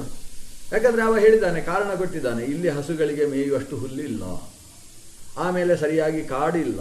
ಯಾಕಂದರೆ ನೀವು ಕಾಡು ಕಡ್ದು ಅಲ್ಲಲ್ಲಿ ಹಟ್ಟಿ ಕಟ್ಟಿದ್ದೀರಿ, ಅಲ್ಲಲ್ಲಿ ಮನೆ ಕಟ್ಟಿದ್ದೀರಿ, ಕಾಡಿಗೆ ನಾಶ ಆಗಿದೆ. ಆದರೆ ಅಲ್ಲಿ ಹಾಗಿಲ್ಲ, ಅಲ್ಲಿಗೆ ಹೋಗುವ ಅಂತ. ಇವರೆಲ್ಲ ಯಾಕೆ ಅವತ್ತು ಬಂದದ್ದು? ಇದ್ದಕ್ಕಿದ್ದಾಗೆ ಒಂದೇ ರಾತ್ರಿಯಲ್ಲಿ ಎಲ್ಲರ ಬುದ್ಧಿ ವ್ಯತ್ಯಾಸ ಆದದ್ದು ಕಾರಣ ಏನು? ಈ ಕೃಷ್ಣನ ಒಳಗಿನ ಕೆಲಸ. ಅವನೇನು ಮಾಡಿದ್ದಾನೆ ಅಂದರೆ, ಅವನು ಸಸರ್ಜ ರೋಮಕೂಪೇಭ್ಯ ವೃಕಾನ್ ವ್ಯಾಘ್ರ ಸಮಾನ್ ಬಲೆ ಇದ್ದ. ಇವರು ಅಜ್ಜಂದಿರೆಲ್ಲ ಹೇಳಿದ್ರಲ್ಲ, ಹಿರಿಯರೆಲ್ಲ, ನಾವು ಹೋಗ್ಲಿಕ್ಕೆ ಆಗೋದಿಲ್ಲ, ನೀನು ಹುಡುಗ ಹೇಳಿದ ಅಂತೇಳಿ ನಾವು ಊರು ಬಿಡುವುದಾ, ಸಾಧ್ಯ ಇಲ್ಲ ಅಂತ ಹೇಳಿದ್ರಲ್ಲ. ಇವ ಸೀದಾ ಆ ಕಡೆ ಹೋದಂತೆ, ಒಂದು ಮರದ ಬಡಿಯಲ್ಲಿ ಕೂತು ಒಂದ್ಸಲ ಹೀಗಂತಂತೆ, ಮೈಯನ್ನೆಲ್ಲ ಜಾಡಿಸಿಕೊಂಡಂತೆ. ಹೀಗೆ ಜಾಡಿಸಿದ ಕೂಡಲೇ ಅವನು ಒಂದೊಂದು ರೋಮದಿಂದ ಒಂದೊಂದು ತೋಳ ಹುಟ್ಟಿದಂತೆ. ಇದು ಭಾಗವತದಲ್ಲಿಲ್ಲ, ಇಲ್ಲೇ ಇರುವ ಕಥೆ. ನಮ್ಮ ನಾರಾಯಣ ಪಂಡಿತರು ಸೇರಿಸಿದ್ದಾರೆ, ಅಂದರೆ ಆಚಾರ್ಯರು ಕೂಡ ಹೇಳಿದ್ದಾರೆ ತಾತ್ಪರ್ಯ ನಿರ್ಣಯದಲ್ಲಿ. ಅಂದರೆ ತನ್ನ ರೋಮಕೂಪದಿಂದ ಸಸರ್ಜ ರೋಮಕೂಪೇಭ್ಯ ವೃಕಾನ್ ತೋಳಗಳನ್ನು ಸೃಷ್ಟಿಸಿದ. ಎಂಥದ್ದು ಒಂದೊಂದು ತೋಳ? ಬಲೆ ವ್ಯಾಘ್ರ ಸಮಾನ, ಅದು ಹುಲಿಯಷ್ಟು ಸಮರ್ಥವಾದ ಬಲಿಷ್ಠವಾದಂತಹ ತೋಳ. ಈ ತೋಳಗಳ ಕೆಲಸ ಏನು ಅಂತ ಹೇಳಿದರೆ, ಅವರು ಯಾರೂ ಪುಣ್ಯಕ್ಕೆ ನೋಡಲಿಲ್ಲ, ತೋಳವನ್ನು ಸರಿಯಾಗಿ ಪರೀಕ್ಷೆ ಮಾಡುವ ಧೈರ್ಯ ಇರಲಿಲ್ಲ ಅವರಿಗೆ. ಅದು ಹೀಗೆ ಕಾಲು ಎತ್ತಿದರೆ ಅದರ ಎದೆಯಲ್ಲಿ ಸರ್ವೇ ಶ್ರೀವತ್ಸ ಲಾಂಛನ ಅಂತ ಹೇಳ್ತಾರೆ ಇಲ್ಲಿ ವ್ಯಾಸರು. ಅದರ ಎದೆಯಲ್ಲಿ ಶ್ರೀವತ್ಸದ ಚಿಹ್ನೆ ಅಂತೆ ಒಂದೊಂದು ತೋಳದ್ದು. ಅಂದರೆ ಸಾಕ್ಷಾತ್ ದೇವರೇ ತೋಳವಾಗಿ ಅವತರಿಸಿ. ನಮಗೆ ದೇವರ ಹಂದಿ ಅವತಾರ ಗೊತ್ತಿದೆ, ಅದು ಆಮೆಯ ಅವತಾರ ಗೊತ್ತಿದೆ, ಮೀನಿನ ಅವತಾರ ಗೊತ್ತಿದೆ, ಆದರೆ ತೋಳದ ಅವತಾರ ಗೊತ್ತಿಲ್ಲ. ಇದು ತೋಳ ಅವತಾರ. ಒಂದೊಂದು ರೋಮದಿಂದಲೂ ಕೂಡ ಭಗವಂತ ಒಂದೊಂದು ತೋಳವಾಗಿ ಅವತಾರ ಮಾಡಿದ್ದಾನೆ. ಈ ತೋಳದ ಕೆಲಸ ಏನು ಗೊತ್ತೋ? ಯಾರನ್ನು ಹೋಗಿ ನುಂಗುವ ಕೆಲಸ, ಕಚ್ಚುವ ಕೆಲಸ ಎಲ್ಲ ಮಾಡುವುದಿಲ್ಲ. ಅದು ಮನೆ ಯಜಮಾನರನ್ನು ಹೋಗಿ ಒಂದು ಸಲ ಘರ್ಜನೆ ಮಾಡೋದು. ಮನೆಯಿಂದ ಎಲ್ಲ ಹೊರಗೆ ಬರ್ತಾರಲ್ಲ, ಹೊರಗೆ ಬಂದು ಕೂಡಲೇ ಸೀದಾ ಒಳಗೆ ಹೋಗೋದು. ಅವರು ದೂರದಿಂದ ನೋಡ್ತಾ ಇರುವ ಹಾಗೆ ದೇವರ ಕೋಣೆಗೆ ಹೋಗೋದು. ದೇವರ ಕೋಣೆಯಲ್ಲಿ ಬೆಣ್ಣೆ ಅಥವಾ ನೈವೇದ್ಯಕ್ಕೆ ಏನಾದರೂ ಇಟ್ಟರೆ ಅದನ್ನೊಂದು ಖಾಲಿ ಮಾಡೋದು. ಖಾಲಿ ಮಾಡಿ ಸೀದಾ ಹೊರಗೆ ಬರುವುದು. ಆಮೇಲೆ ಆ ಮನೆ ಮುಟ್ಲಿಕ್ಕಿಲ್ಲ. ಇದರ ಪರಿಣಾಮ ಏನು ಅಂದರೆ, ಎಲ್ರಿಗೂ ಒಂದು ಹೆದರಿಕೆ ಆಯಿತು. ಎರಡನೇದ್ದು, ಮನೆಯ ಒಳಗೆ ಹೋಗಿ ದೇವರ ಕೋಣೆಗೆ ತೋಳ ಹೋಯಿತು ಅಂತ ಹೇಳಿದರೆ ಮನೆಯನ್ನು 3 ತಿಂಗಳು ಬಿಟ್ಟು ಆಮೇಲೆ ಶಾಂತಿ ಮಾಡಿ ಪ್ರವೇಶ ಮಾಡಬೇಕು ಅಂತುಂಟು. ಮನೆಗೆ ಎಲ್ಲಿಯಾದರೂ ಗೂಬೆ ಪ್ರವೇಶ ಮಾಡಿದರೆ ಅದಕ್ಕೆ ಗೂಕ ಪ್ರವೇಶ ಶಾಂತಿ ಅಂತ ಮಾಡಲಿಕ್ಕುಂಟು. ಅದು ಕೂಡ 6 ತಿಂಗಳು ಮನೆ ಬಿಡಬೇಕಂತೆ, ಆಮೇಲೆ ಶಾಂತಿ ಮಾಡಿ ಪ್ರವೇಶ ಮಾಡಬೇಕು ಅಂತುಂಟು ಗೂಬೆ ಪ್ರವೇಶಿಸಿದರೆ. ಮತ್ತು ನಾಯಿ ಪ್ರವೇಶಿಸಿದರೂ ಶಾಂತಿ ಉಂಟು, ಅದನ್ನೆಲ್ಲ ಉಪನ್ಯಾಸದಲ್ಲಿ ಹೇಳಬಾರ್ದು. ಮತ್ತು ನಾಯಿ ಮನೆಯೊಳಗೆ ಪ್ರವೇಶ ಮಾಡಿದರೂ ಕೂಡ ಅದಕ್ಕೆ ಶಾಂತಿಯ ವಿಧಾನವನ್ನು ಮಾಡಿದ್ದಾರೆ. ಶುನಕ ಪ್ರವೇಶ ಶಾಂತಿ ಅಂತುಂಟು. ಹಾಗೆ ಈಗ ಪ್ರವೇಶ ಮಾಡಿದ್ದು ವೃಕಗಳಲ್ವಾ, ವೃಕಗಳು ಪ್ರವೇಶ ಮಾಡಿದ್ರಿಂದ ವೃಕ ಪ್ರವೇಶ ಶಾಂತಿ ಮಾಡಬೇಕು, 3 ತಿಂಗಳು ಊರು ಬಿಡಬೇಕು.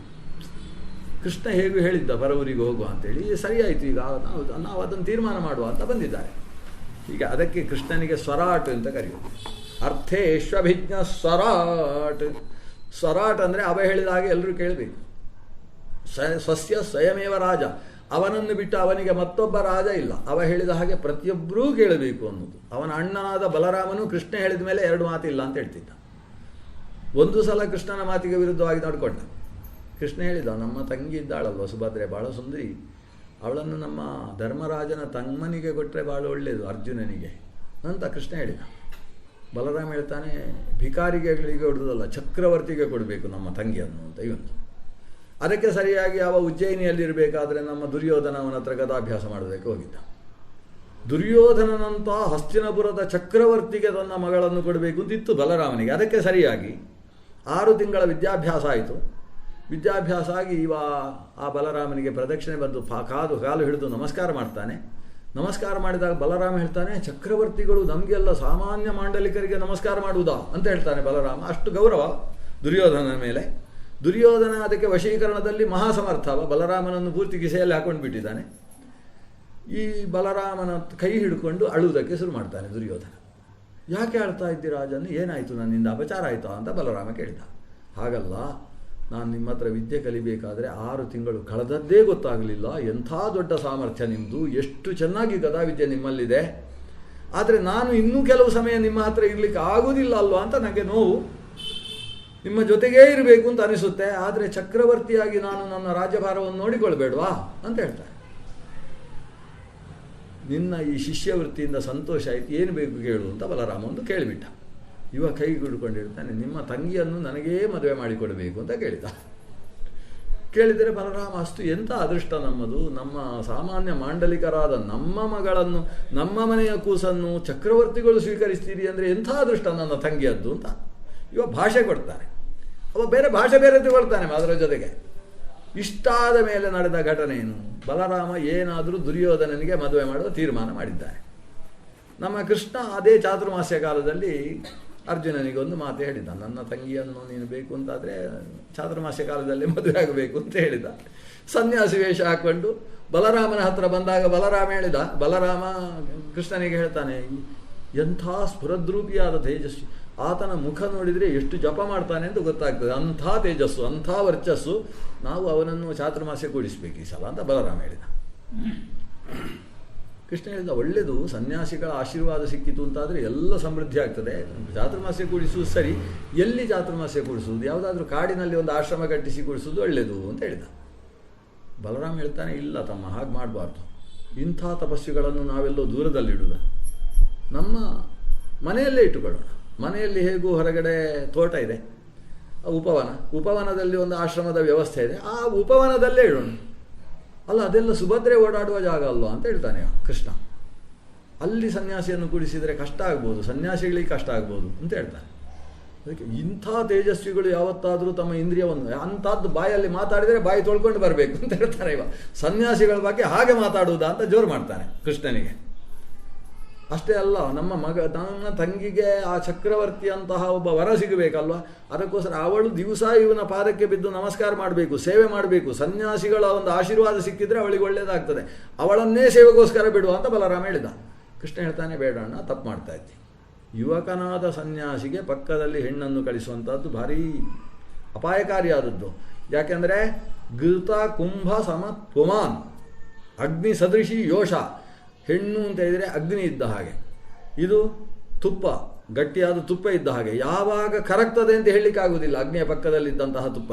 ಆದರೆ ಜಾಗ್ರತೆ, ಹೀಗೆ ಕಳಿಸಬಾರ್ದು, ಮಾತಾಡಬೇಡ ಅಂತ ಹೇಳಿದ್ದೇನೆ. ಸನ್ಯಾಸಿಗಳ ಬಗ್ಗೆ ಅಪಶಬ್ದ ಮಾತಾಡಿದೆ, ಜಾಗ್ರತೆ ಅಂತ ಕೃಷ್ಣನಿಗೆ ಜೋರು ಮಾಡಿ ಬಲರಾಮ ಈ ಸನ್ಯಾಸಿಗೆ ಚಾತುರ್ಮಾಸ್ಯ ಕೂಡಿಸಿದ್ದಿವ. ಆಮೇಲೆ ನಡೆದ ಘಟನೆ ಆಯಿತು. ಇವರೆಲ್ಲ ಅಲ್ಲಿಗೆ ಪಿಂಡಾರಕ ಕ್ಷೇತ್ರಕ್ಕೆ ಹೋಗಿರುವಂಥ ಸಂದರ್ಭದಲ್ಲಿ ಇಲ್ಲಿ ಅರ್ಜುನ ಸುಭದ್ರೆಯನ್ನು ರಥದಲ್ಲಿ ಕೂಡಿಸಿಕೊಂಡು ಸುಭದ್ರೆಯೇ ರಥ ಸಾರಥ್ಯ ಮಾಡಿ ಆ ಕೃಷ್ಣನದ್ದೇ ರಥವನ್ನು ಆರಿಸಿಕೊಂಡು ಹೋದದ್ದು. ಅವರು ಹೋದಾಗ ವಿಷಯ ಬಂತು ಬಲರಾಮನಿಗೆ. ಬಲರಾಮ ಒಂದು ರೇಗಾಡಿದ, ಸಿಟ್ಟು, ಏನು ಸಿಂಹನಾದ ಎಲ್ಲ ಮಾತಾಡ್ತಾನೆ. ಮಾಡಿ ಕೃಷ್ಣನ ಮುಂದೆ ಮಾತ್ರ ಸಿಟ್ಟು ಮಾಡಿಕೊಳ್ಳುವ ಧೈರ್ಯ ಇಲ್ಲ ಅವನಿಗೆ. ಯಾಕಂದರೆ ಕೃಷ್ಣ ಹೇಳುವುದೆಲ್ಲ ಹೇಳಿ ಆಗಿದೆ, ಈಗ ಆದದ್ದೆಲ್ಲ ಅಪರಾಧ ಅವನಿಂದ. ಅವನು ಬಂದು ಇವರು ಯಾವ ಮಾರ್ಗದಲ್ಲಿ ಹೋದದ್ದು ಅಂತ ವಿಪೃಥುವಿನ ಹತ್ರ ಕೇಳಿದ ಆ ಮಾರ್ಗದಲ್ಲಿ ಸಾಕ್ತಾ ಇದ್ದಾನೆ. ಇಡೀ ಚತುರಂಗ ಸೇನೆ ಬನ್ನಿ, ಅರ್ಜುನನನ್ನು ಸಂಹಾರ ಮಾಡಿ ಆ ವೇಷ ಹಾಕಿಕೊಂಡು ಸನ್ಯಾಸಿಗೆ ಅವಮಾನ ಮಾಡಿದ್ದಾನೆ ಈ ಸುಭದ್ರೆಯನ್ನು ಹೇಳ್ಕೊಂಡು ಬರುವ ಅಂತ ಹೊರಟ. ಕೃಷ್ಣ ಹೇಳ್ತಾನೆ, ಅಣ್ಣ ಒಂದು ನಿಮಿಷ ಅಂತ ಹೇಳ್ತಾನೆ ಕೃಷ್ಣ. ಕೃಷ್ಣನ ಹತ್ರ ಮಾತಾಡದೆ ಹೋದರೆ ಏನೋ ಎಡವಟ್ಟಾಗ್ತದೆ ಅಂತ ಗೊತ್ತವನಿಗೆ. ಕೃಷ್ಣನ ಹತ್ರ ಏನು ಕೃಷ್ಣ ಅಲ್ಲ, ನಂದೊಂದು ಪ್ರಶ್ನೆ. ಈಗ ನೀನು ಅರ್ಜುನನನ್ನು ಕೊಲ್ತಿ, ನಿನ್ನ ಸಾಮರ್ಥ್ಯದಿಂದ ಸಾಧ್ಯ ಅದು, ಅದರ ಬಗ್ಗೆ ನಂದೇನು ಪ್ರಶ್ನೆ ಇಲ್ಲ. ಆದರೆ ಹೆಣ್ಣನ್ನು ಕರ್ಕೊಂಡು ಬರ್ತಿ, ಆಮೇಲೆ ಯಾರಿಗೆ ಮದುವೆ ಮಾಡಿಕೊಡ್ತಿ ಅಂತ ಕೇಳ್ತಾನೆ. ನಾನು ದುರ್ಯೋಧನನಿಗೆ ಭಾಷೆ ಕೊಟ್ಟಿದ್ದೇನೆ ಅಂತ ಹೇಳಿದ. ಮೊದಲು ದುರ್ಯೋಧನ ಹತ್ರ ಹೋಗೋಣ ಅಂತ ಕೇಳ್ತಾನೆ ಕೃಷ್ಣ. ದುರ್ಯೋಧನ ಮದುವೆ ಮಾಡಿಕೊಳ್ತಾನ ಅಂತ ಒಂದು ಸಲ ಕೇಳುವ. ಯಾಕಂದರೆ 4 ತಿಂಗಳ ತನಕ ಈ ಹೆಣ್ಣು ಆತನ ಜೊತೆಗಿಲ್ಲ. ಈಗ ರಥದಲ್ಲಿ ಅರ್ಜುನ ಹಾರಿಸಿಕೊಂಡು ಹೋದದ್ದಲ್ಲ, ಮತ್ತು ಅರ್ಜುನನನ್ನು ನಮ್ಮ ತಂಗಿ ಹಾರಿಸಿಕೊಂಡು ಹೋದದ್ದಂತೆ ಕತೆ ಹೇಳ್ತಾನೆ. ನಮ್ಮ ತಂಗಿ ಸಾರಥ್ಯ ಮಾಡಿಕೊಂಡು ಹೋಗುದಂತೆ. ಅವಳಿಗೆ ಸಾರಥ್ಯ ಕಲಿಸಿಕೊಟ್ಟದ್ದು ನಾನೇ, ಬೇಕಾಗ್ತದೆ ಇಂಥ ಸಂದರ್ಭದಲ್ಲಿ ಅಂತ ಕಲಿಸಿಕೊಟ್ಟದ್ದು. ಆದರೆ ಅವಳು ಸಾರಥ್ಯ ಮಾಡಿಕೊಂಡು, ವಿಪೃತು ಹೇಳ್ತಾನೆ, ವಿಪೃತು ಅವನು ಗೇಟ್ ಕೀಪರ್, ಅವನು ನಮ್ಮ ಕೊನೆಯ ದುರ್ಗರಕ್ಷಕನಾದ ವಿಪೃತು ಬಾಣ ಹೊಡೆದಿದ್ದಾನೆ ಕೃಷ್ಣನಿಗೆ, ಇವನಿಗೆ ಅರ್ಜುನನಿಗೆ. ಆದರೆ ಅರ್ಜುನ ಏನು ಮಾಡಿದ್ದಾನೆ, ವಿಪೃಥುವಿಗೆ ಒಂದು ಸ್ವಲ್ಪ ಗಾಯವಾಗದೇ ಇರುವ ಹಾಗೆ ಬಾಣ ಹೊಡೆದು ಅವನ ಬಿಲ್ಲನ್ನು ತುಂಡು ಮಾಡಿ, ಅವನ ನಾಯಿಗಳನ್ನೆಲ್ಲ ಬಾಯಿಗೆ ಬಾಣ ಹೊಡೆದು ಬಗಳದೇ ಇದ್ದ ಹಾಗೆ, ಒಂದು ನಾಯಿ ಸಾಯದೇ ಇದ್ದ ಹಾಗೆ ಮಾಡಿದ್ದಾನಂತೆ. ಅದು ದುರ್ಗರಕ್ಷಕನ ಕೈಯಲ್ಲಿ ಒಂದು 8-5 ನಾಯಿಗಳಿರ್ತವೆ. ಆ ನಾಯಿಗಳು ಒಂದು ಸಾಯಬಾರ್ದು, ಎಲ್ಲ ಕೃಷ್ಣನದ್ದಲ್ವ, ಕೃಷ್ಣನದ್ದು ಎಲ್ಲೂ ಏನೂ ತೊಂದರೆ ಆಗಬಾರ್ದು ಅಂತ ಯುದ್ಧ. ಅಂತಹ ಕೈ ಚಾಳಕ ನೋಡಿ ವಿಪೃತು ತಾನು ತನ್ನ ಎಲ್ಲ ಸ್ಮಯವನ್ನು, ಎಲ್ಲ ರೀತಿಯ ಗರ್ವವನ್ನು ಕೂಡ ಬದಿಗಿಟ್ಟು ನಮಸ್ಕಾರ ಮಾಡಿದ್ದಾನಂತೆ ಅವರು ಹೋಗುವಾಗ. ಆದ್ದರಿಂದ ನಾವು ಹೋದರೆ ಆ ಅರ್ಜುನನ ಜೊತೆಗೆ ಗೆಲ್ತೇವೆ ಅನ್ನುವುದು ಕೂಡ ಒಂದು ಚೂರು ಸಂಶಯದ ವಿಷಯ. ಅಕಸ್ಮಾತ್ ಗೆದ್ದು ಅವನನ್ನು ಕೊಂದರೆ ಆಮೇಲೆ ಇವಳಿಗೆ ಅಂತೂ ಬೇರೆ ಗಂಡು ಸಿಗುವುದಿಲ್ಲ. ಅದಕ್ಕಿಂತ ನಾನು ಯೋಚನೆ ಮಾಡುವುದೇನೆಂದರೆ, ಅರ್ಜುನನಿಗೇನು ಕಡಿಮೆ ಉಂಟು, ನಾವು ನಮ್ಮ ತಂಗಿಯನ್ನು ಅರ್ಜುನನಿಗೆ ಕೊಟ್ಟು ಮದುವೆ ಮಾಡಿ ಒಂದಷ್ಟು ಉಡುಗೊರೆ ಕೊಟ್ಟು ಬಂದರೆ ಊರಲ್ಲೆಲ್ಲ ಒಳ್ಳೆ ಹೆಸರು ಬರುವುದಿಲ್ಲ ನಮಗೆ ಅಂತ ಹೇಳ್ತಾನೆ. ಬಲರಾಮ ಕಣ್ಣು ಮುಚ್ಚಿ ಸ್ವಲ್ಪ ಯೋಚನೆ, ಹೌದಲ್ವಾ ಅಂತ ಅನಿಸಿತು. ಆಮೇಲೆ ಅವನು ಇವನ ಜೊತೆಗೆ ಹೋಗಿ ಮದುವೆ ಮಾಡಿ ಬರ್ತಾರೆ ಅಲ್ಲಿ ಹೋಗಿ. ಅದಕ್ಕೆ ಕೃಷ್ಣನನ್ನು ಸ್ವರಾಟ್ ಅಂತ ಕರೆಯುವುದು ಅದಕ್ಕೆ. ಅವ ಏನು ಹೇಳ್ತಾನೆ ಹಾಗೆ ನಡಿಬೇಕು. ಅವನ ಅಣ್ಣನೇ ಆಗಲಿ, ಅವನ ರಾಜನಾದ ಉಗ್ರಸೇನನೇ ಆಗಲಿ, ಇವ ಹೇಳಿದ ಮಾತಿಗೆ ಮೀರಿ ಹೆಜ್ಜೆ ಇಟ್ಟರೆ ಯಾವುದು ನಡೆಯುವುದಿಲ್ಲ. ಅದು ಆ ಕೃಷ್ಣನ ಮಾತು ಅಂದರೆ ಹಾಗೆ ಈಗ ಊರು ಬಿಡುವ ಅಂತ ಕೃಷ್ಣ ಹೇಳಿದ ಮೇಲೆ ಯಾರೂ ಅಪಸ್ವರ ಬರಲಿಲ್ಲ. ಮರುದಿವಸ ಎಲ್ಲರೂ ಒಪ್ಪಿಕೊಂಡು, ಏನು 2000-3000 ಬಂಡಿಗಳು ಸಿದ್ಧವಾದವು. ಕೃಷ್ಣ ಹೇಳ್ತಾನೆ, ಬಂಡಿಗಳಲ್ಲಿ ಸರಕು ಸರಂಜಾಮುಗಳನ್ನು ಮಾತ್ರ ಹಾಕುವುದಲ್ಲ, ನಿಮ್ಮ ಮನೆಯಲ್ಲಿದ್ದ ಮರಮಟ್ಟುಗಳನ್ನೆಲ್ಲ ಹಾಕಿ ಅದೇ ಮರಮಟ್ಟುಗಳನ್ನು ಉಪಯೋಗಿಸಿ ಅಲ್ಲಿ ಮತ್ತೆ ಡೇರೆ ಕಟ್ಟಬೇಕು. ಅಲ್ಲಿ ಮರ ಕಡಿಯುವುದಕ್ಕೆ ಅವಕಾಶ ಇಲ್ಲ. ಇದು ಈ ವಾತಾವರಣ ಪ್ರಕೃತಿ ಪ್ರೀತಿ ಅಂದರೆ ಇದು ಕೃಷ್ಣ ತೋರಿಸುವಂಥದ್ದು. ಹೇಳ್ತಾನೆ, ಅಲ್ಲಿ ಮರಗಳನ್ನು ಕಡಿಯೋ ಹಾಗಿಲ್ಲ, ಇಲ್ಲಿ ಅದ್ದೇ ತಗೊಂಡು ಹೋಗಬೇಕು. ಏನು ಬಂಡಿಯಲ್ಲಿ ಹಿಡಿಸಲಿಲ್ಲ ಅಂತೆ, ಒಂದಷ್ಟು ಮುಖ್ಯ ಪದಾರ್ಥಗಳನ್ನು ಬಂಡಿಯಲ್ಲಿ ಹಾಕಿ 4 ದಿವಸದ ಜೀವನಕ್ಕೆ ಎಷ್ಟು ಬೇಕೋ ಅಷ್ಟನ್ನು ಮಾತ್ರ ತುಂಬಿಸಿಕೊಂಡು ಹೋಗಿ ಅಲ್ಲಿ ಬಂಡಿಗಳನ್ನೇ ಅರ್ಧಚಂದ್ರಾಕೃತಿಯಲ್ಲಿ ನಿಲ್ಲಿಸಿ ಬಂಡಿಯ ಅಡಿಯಲ್ಲಿ ಮತ್ತು ಬಂಡಿಯ ಮಧ್ಯದಲ್ಲಿ ತಾವು ಅವತ್ತು ವಿಶ್ರಾಂತಿ ಪಡೆದಿದ್ದಾರೆ ಅಂತೂ ವೃಂದಾವನಕ್ಕೆ ಊರೇ ಪ್ರಯಾಣ ಹೊರಟ ಮೇಲೆ ಅರ್ಧದಷ್ಟು ಬಂಡಿಯನ್ನು ಮತ್ತೆ ಕಳಿಸಿದ್ರಂತೆ ಹುಡುಗರ ಜೊತೆಗೆ, ಹೋಗಿ ಅಲ್ಲಿದ್ದ ಬುಡದನ್ನೆಲ್ಲ ತಗೊಂಡು ಬನ್ನಿ ಅಂತ. ಮತ್ತೆ ಅಲ್ಲಿಗೆ ಇಡೀ ಗೋಕುಲ ಖಾಲಿ, ಎಲ್ಲ ಹಸುಗಳು ಕೂಡ ವೃಂದಾವನಕ್ಕೆ ಸಾಗಿದ್ದಾವೆ. ವೃಂದಾವನಕ್ಕೆ ಹೋದ ಮೇಲೆ ಈ ಕೃಷ್ಣ ಬಲರಾಮರ ಮುಖ ಸ್ವರೂಪವೇ ಬೇರೆ ಅಂತೆ. ಖುಷಿಯೋ ಖುಷಿ, ಅಂಥ ಪ್ರಕೃತಿ, ಎಂಥ ದೊಡ್ಡ ಪರ್ವತದ ತಟದಲ್ಲೇ ಹರಿಯತಕ್ಕಂತಹ ಮಹಾನದಿ ಯಮುನೆ, ಇದು ಭಾಳ ಆನಂದ ಅವರಿಗೆ. ಹಸುಗಳಿಗೂ ಅಷ್ಟೇ ಖುಷಿ, ಎಂಥ ಹುಲ್ಲುಗಾವಲು, ಪರ್ವತ, ಪಕ್ಕದಲ್ಲಿ ನದಿ, ನೀರು ಕುಡಿಯುವುದಕ್ಕೆ, ನದಿಗೆ ಹರಿಯುವ ತೊರೆಗಳು, ಕುಣಿದು ಕುಪ್ಪಳಿಸತಕ್ಕಂತಹ ನವಿಲುಗಳು, ಪಂಚಮದ ಇಂಚರದಲ್ಲಿ ಹಾಡ್ತಕ್ಕಂತಹ ಕೋಗಿಲೆಗಳ ಮಧುರ ಗಾನ, ಇವೆಲ್ಲವನ್ನು ಕೇಳಿಕೊಂಡು ಆನಂದದಿಂದ ಇದ್ದಾರೆ. ಆ ಸ್ಥಿತಿಯಲ್ಲೇ ಅಲ್ಲಿದ್ದಂತಹ ಒಂದು ದೊಡ್ಡ ಮಡುವಿನಲ್ಲಿದ್ದ ಕಾಳಿಂಗ ನಾಗನ ವಿಷವನ್ನು ಪರಿಹರಿಸಿದಂತಹ ಭಗವಂತನಿಗೆ ಕಾಳಿಯ ಫಣಮಾಣಿಕ್ಯ ರಂಜಿತ ಶ್ರೀಪದಾಂಬುಜ ಎಂಬ ಹೆಸರು ಬಂತು ಅನ್ನುವ ಚಿಂತನೆಯ ಜೊತೆಗೆ ಇವತ್ತಿನ ಅನುಸಂಧಾನವನ್ನು ಮಧ್ವಪದಿ ಗೋಪಾಲಕೃಷ್ಣನಲ್ಲಿ ಸಮರ್ಪಣೆ ಮಾಡೋಣ. ಶ್ರೀಕೃಷ್ಣಾರ್ಪಣಮಸ್ತು.